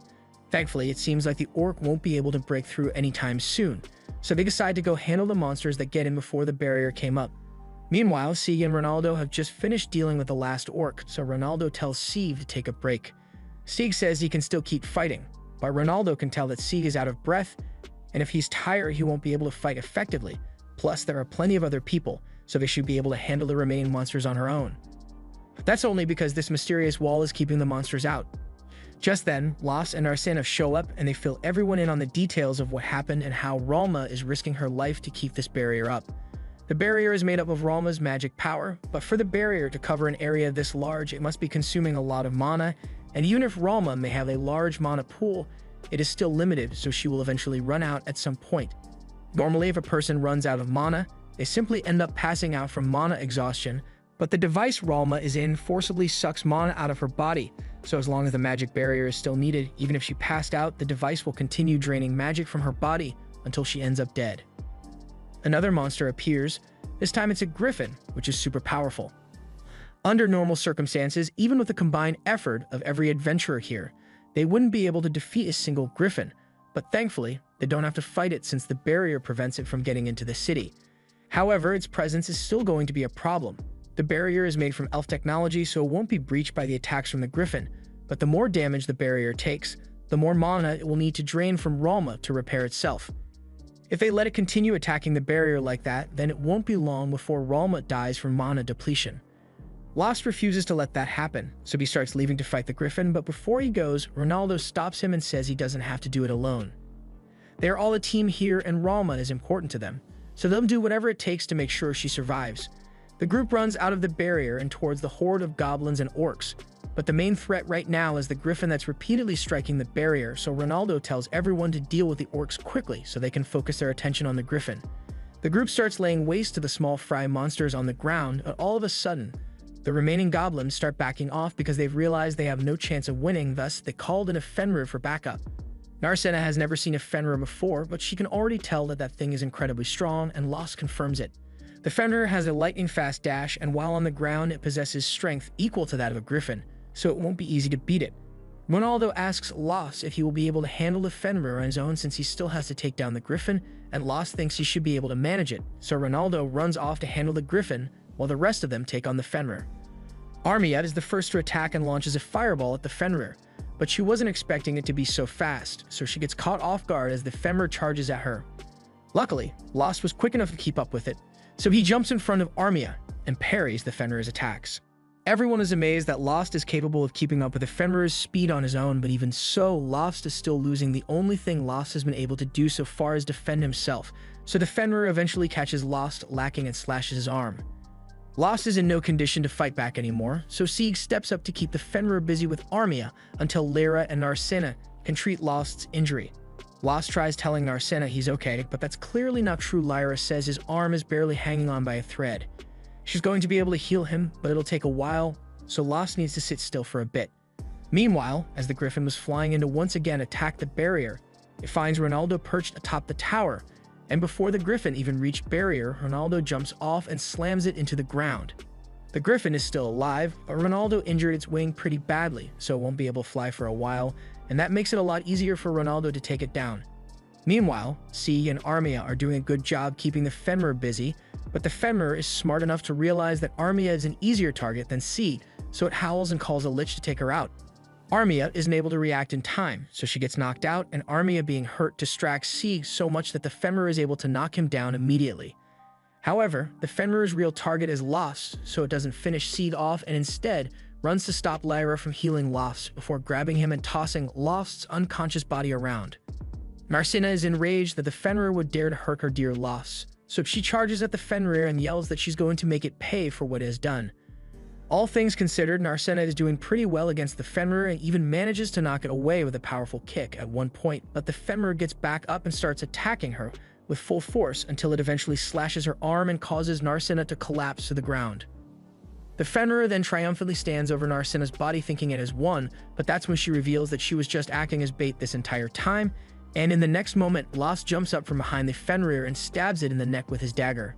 When Narcena saw Lost on the floor earlier, she noticed that he was only pretending to be unconscious and was really healing his arm, so she decides to draw the Fenrir's attention so it would lose focus on Lost and would be susceptible to a surprise attack. Now the Fenrir has been defeated, Narcena's injuries cause her to pass out, so by the time she wakes up, the others have already brought her back inside the barrier. She's surprised that her body doesn't hurt anymore, but with Lost around it would honestly be more surprising if he hadn't healed her. Narcena knows that the Fenrir was taken care of, but she asks what happened to the griffin, so Ronaldo pulls out the griffin's magic gem and says he killed it.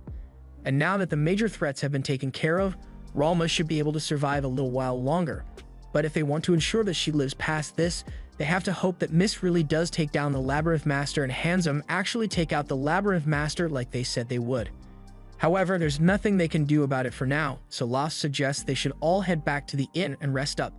But all of a sudden, Handsome appears behind Narcena, and he seems disappointed that Marcina is still alive since he had intended for her to die in battle today.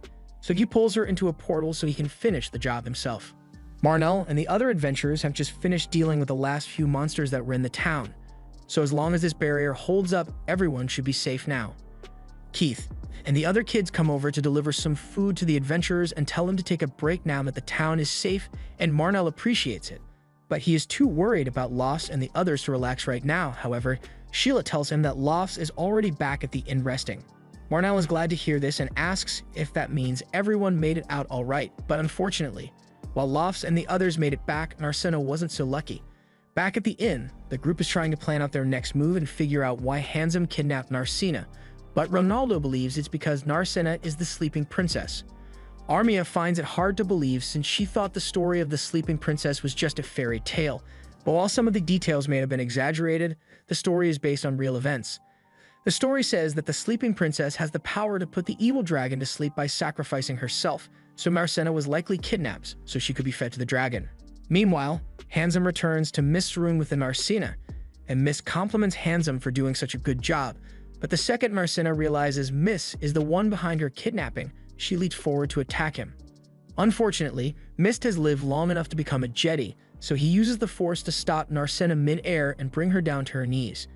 Narcina asks him what he intends to do with her, but Mist doesn't give her a direct answer and instead asks if she has heard about the evil dragon.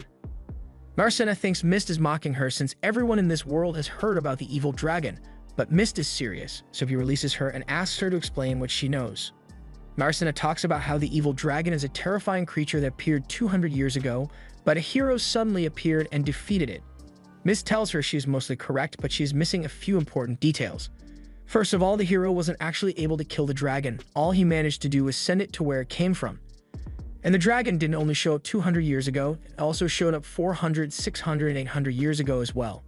The cycle of the dragon's appearance repeats every 200 years, and each time so far, the dragon has been defeated by a hero and forced to retreat until it recovers its strength and attacks again. And this is exactly 200 years since the last time the dragon was defeated, so it will be appearing soon.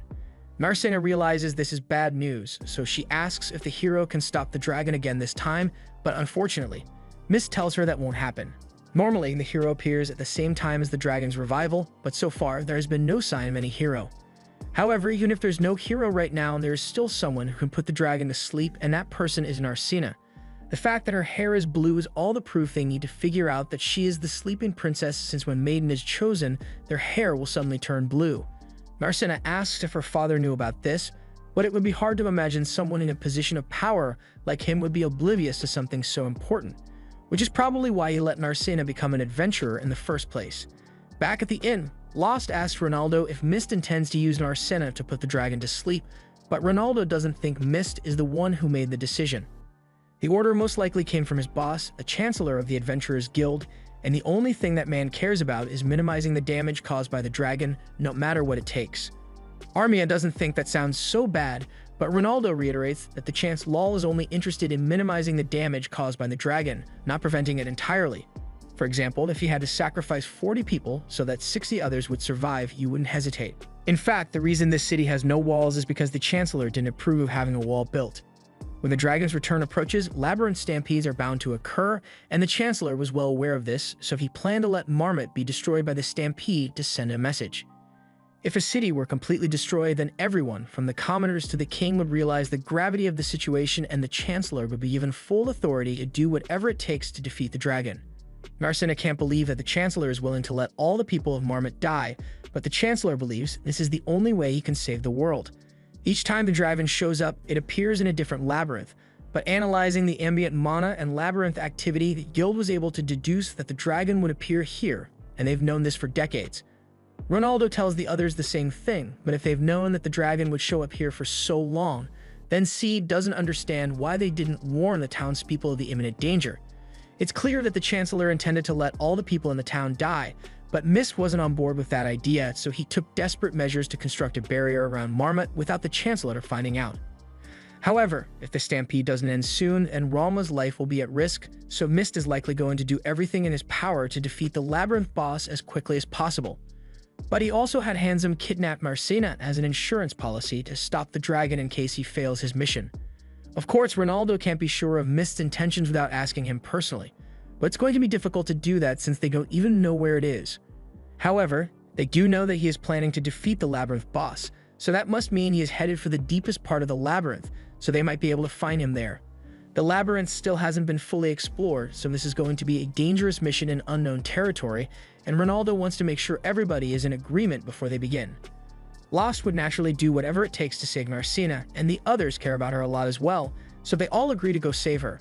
Down in Mist's office, he, Handsome, and Narcina all step on the magic circle in the middle of the room and are teleported to a wide open area in the labyrinth. At the same time, Lost and the others have entered the labyrinth, and they are surprised to see that there are no monsters nearby, but that's because most of the monsters were forced out of the labyrinth by the stampede. However, it won't be long before new monsters start spawning in, so they need to hurry. Over on Narcina's end, as they walk through the labyrinth floor, they run into a giant Cyclops, and monsters like that are extremely high level. So Narcina is wondering what kind of place is this that has monsters like that wandering around. Mist explains that this is the deepest floor of the labyrinth, and over there is the temple where the dungeon boss resides. Narcina is surprised to hear this since she thought this place hadn't been found yet, but that's just because Mist kept it a secret intentionally. Aside from Narcina, the only people who have ever been here are Mist and Handsome, and I guess Lost too since he managed to track Narcina down here. As soon as he spots her, he calls out her name, but his yelling gets the attention of the Cyclops in the area, so the Cyclops stand in Lost's way and try to attack him. However, even though those Cyclopses are incredibly powerful, Lost is able to easily outpace them and cut one of the Cyclops' arms off. He then proceeds to slay the remaining Cyclopses, all while his eyes glow red. But when the last Cyclops finally dies, he goes back to normal and turns to his friends to let them know he's alright. Lost then confronts Mist, but Mist seems oddly happy and tells Lost he is glad he made it here in time. He then hands Narcina back over to him without a fight, so Lost asks him if he is trying to trick him or something. Mist tells Lost that he isn't in favor of the Chancellor's methods, so he wants to minimize casualties as much as possible. Ronaldo and Seed don't believe him because he still orchestrated plans that involve sacrificing Ralma, Narcina, and even the morally gray adventurers. But Mist reminds them that no one has died yet, and if they can manage to defeat the Labyrinth boss in time, no one will have to die. However, for this to work, he's going to need Lost to be the one to defeat the boss. Of course, Mist still intends to help as much as possible, but the elves are not favored by the gods, so this world belongs to the humans, and as such, it is only fitting that the world be saved by the hands of humans. Mist may be powerful, but he doesn't have much longer to live, so he tells them that they can't rely on him to win for them. Since there's no other choice, everyone agrees to fight the boss, but as they walk towards the temple, Lara asks Sieg if it's really alright for them to trust the words of a man like Mist. Even Lost doesn't entirely trust Mist, but if what he says is true, then they should be able to save everyone by defeating the boss. Once they finally arrive in the boss temple, Mist turns to face the group and gives them a little more info about the dragon and the labyrinth stampede. When the hero defeats the dragon, it is forced to go to sleep in a separate realm, and it takes a tremendous amount of magic to awaken the beast, but that magic power is gathered by the monsters that run rampant in the labyrinth. At which point, it is then the responsibility of the labyrinth boss to deliver the magic to the dragon so it can awaken. In other words, if they can defeat the labyrinth boss, it will stop bothering the stampede and the revival of Evil Dragon, but that won't solve the main problem here. Even if they cut off the dragon's mana supply here, it will simply try again using another labyrinth, but at the very least, defeating the boss here will buy them a decent amount of time to figure out what to do when the dragon eventually tries to awaken again. Mist walks up to Temple Gate and slams his staff into the ground to get the attention of the labyrinth boss, the Siren. Once it comes out, Mist tells everyone to attack it with everything they have, so they all charge at it.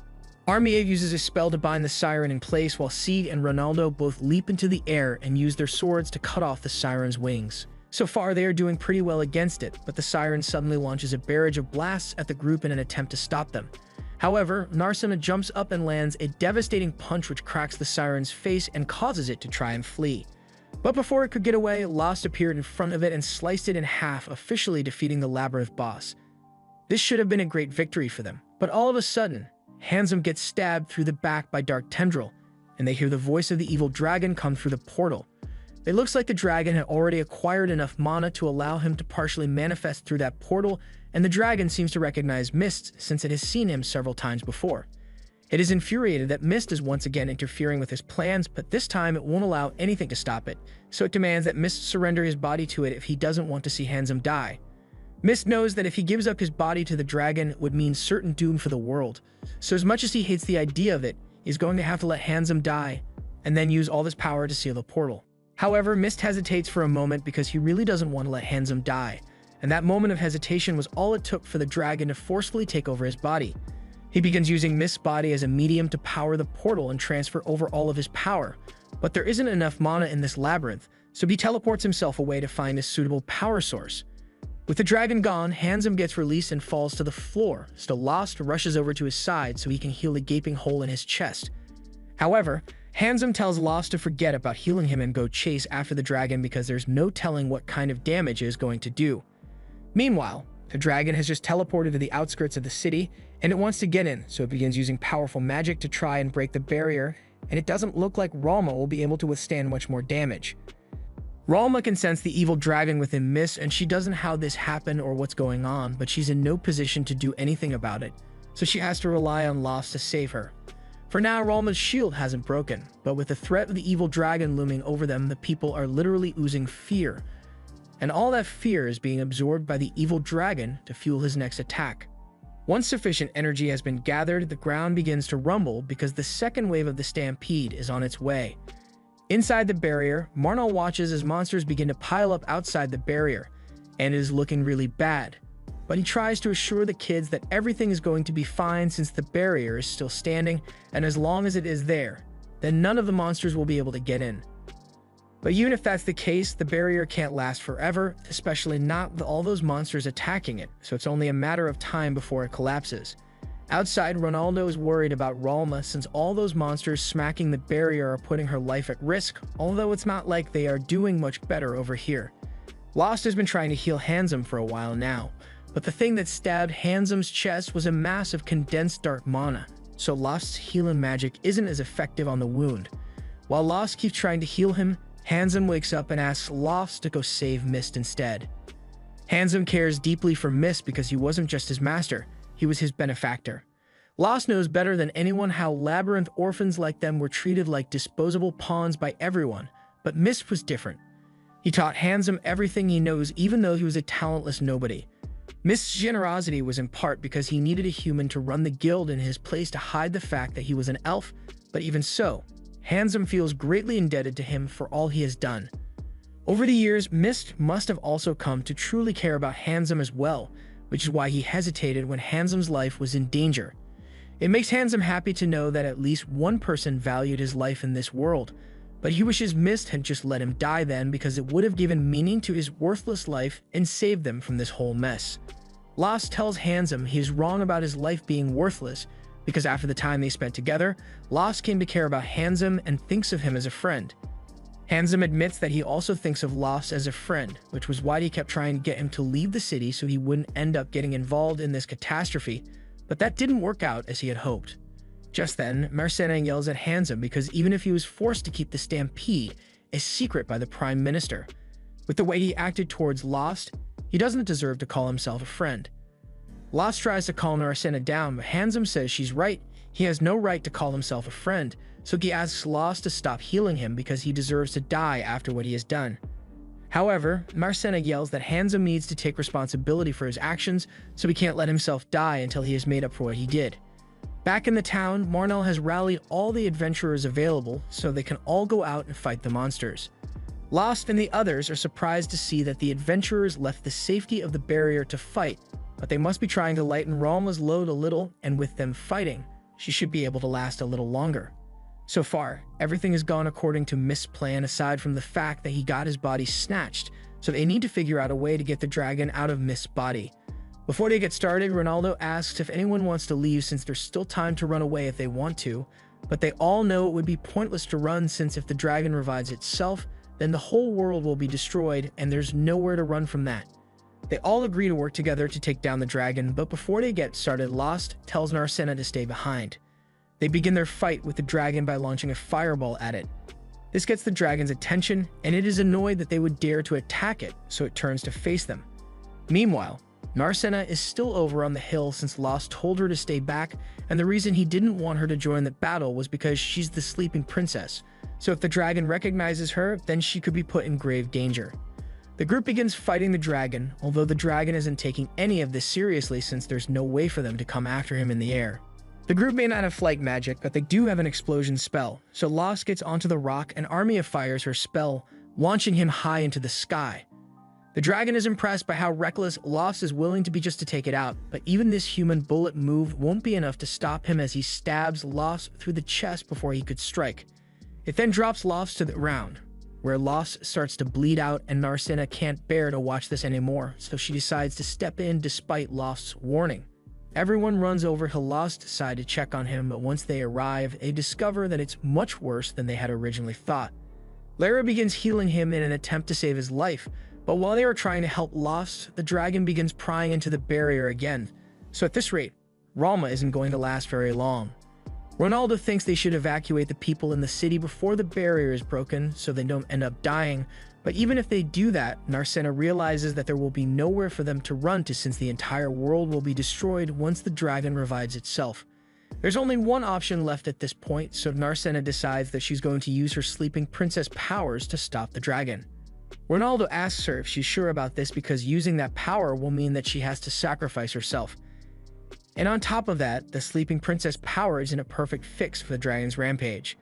It may be able to put it to sleep, but that slumber will only last 10 years at most. He once again asks her if she is willing to sacrifice her life just to put the dragon to sleep for 10 years. Narcina admits that 10 years isn't a lot of time, but the same 10 years would allow them to come up with a plan to defeat the dragon. If the hero isn't present, then she trusts that her friends will be able to find it before 10 years pass. Narcina then stands before thee and announces herself, telling the dragon to come and devour her. The dragon knows who Narcina is, but as much as it wants to resist the urge to eat her, it is completely overwhelmed by desire, so it slowly approaches and is about to kill her. Lost regains consciousness just as the dragon is about to kill her, and every atom in his body refuses to let that happen, so he unleashes the unknown power from before. Sieg and the others realize what's happened to Lost, so Sieg tells everyone to retreat immediately since they don't want to get caught in the crossfire of what's about to happen. The dragon has no idea what's going on since no human should be capable of producing this much power, but before it can make any guesses, Lost charges at it and begins punching the daylights out of the dragon. It's good that Lost is defeating the dragon for them, but if he continues fighting like this, then there's a chance that he might end up stuck in this form forever. And if that happens, the original Lost will be lost forever. After punching the dragon for a while, Lost grabs it by the shirt and raises his hand to end it once and for all. But before he does, because Narcina doesn't want him to lose himself, she gets in the front of him and tries to get him to stop. Seeing that Narcina is alright, Lost manages to snap out of his power-filled rage and thanks Narcina for being there for him. Meanwhile, the badly injured dragon tries to take the opportunity to sneak away. However, in his weakened state, Mist is able to regain partial control over his body, so refuses to let the dragon get away and holds it in place so Lost can finally take it out. Hamzam tells for Lost to finish it, but Lost is hesitant to kill a good person like Mist. However, Mist assures him that he is fine with their outcome because he has lived for so long that death doesn't scare him anymore. Lost raises his sword and agrees to finish Mist off to get rid of the dragon, but Narcina knows that doing something like this is going to be very difficult for Lost, so she offers to support him and shoulder half the burden. Lost appreciates the help, so the two of them raise the dagger and slowly begin walking towards the dragon while Mist holds it in place. They then plunge the dagger deep into Mist's chest, causing the evil dragon to be expelled from his body. However, the wound left on Mist is guaranteed to be fatal. Mist thanks everyone for their help since with this they have managed to cut off the mana flow to the portal, so the dragon won't be able to invade this world anymore.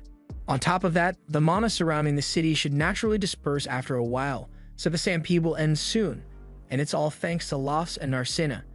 Once the stampede finally ends, Ronaldo goes to turn the barrier off and release Ralma from the pod, so she finally steps out and is relieved that the pod didn't suck her dry before the stampede ended. A little while later, the king receives a report on the incident that occurred, and he is glad to find out that the evil dragon has been temporarily defeated and the city of Marmot is still standing. However, even if it worked out this time, he isn't convinced that Lost can be an adequate substitute for the hero. Meanwhile, back at the guild in Marmot, Hamzam tells Amherst that he wants her to become the new guild branch president since Mist is now dead. Normally, the role would fall on Hamzam's shoulders, but he has other things he wants to do, so he wants Amherst to take his place for him.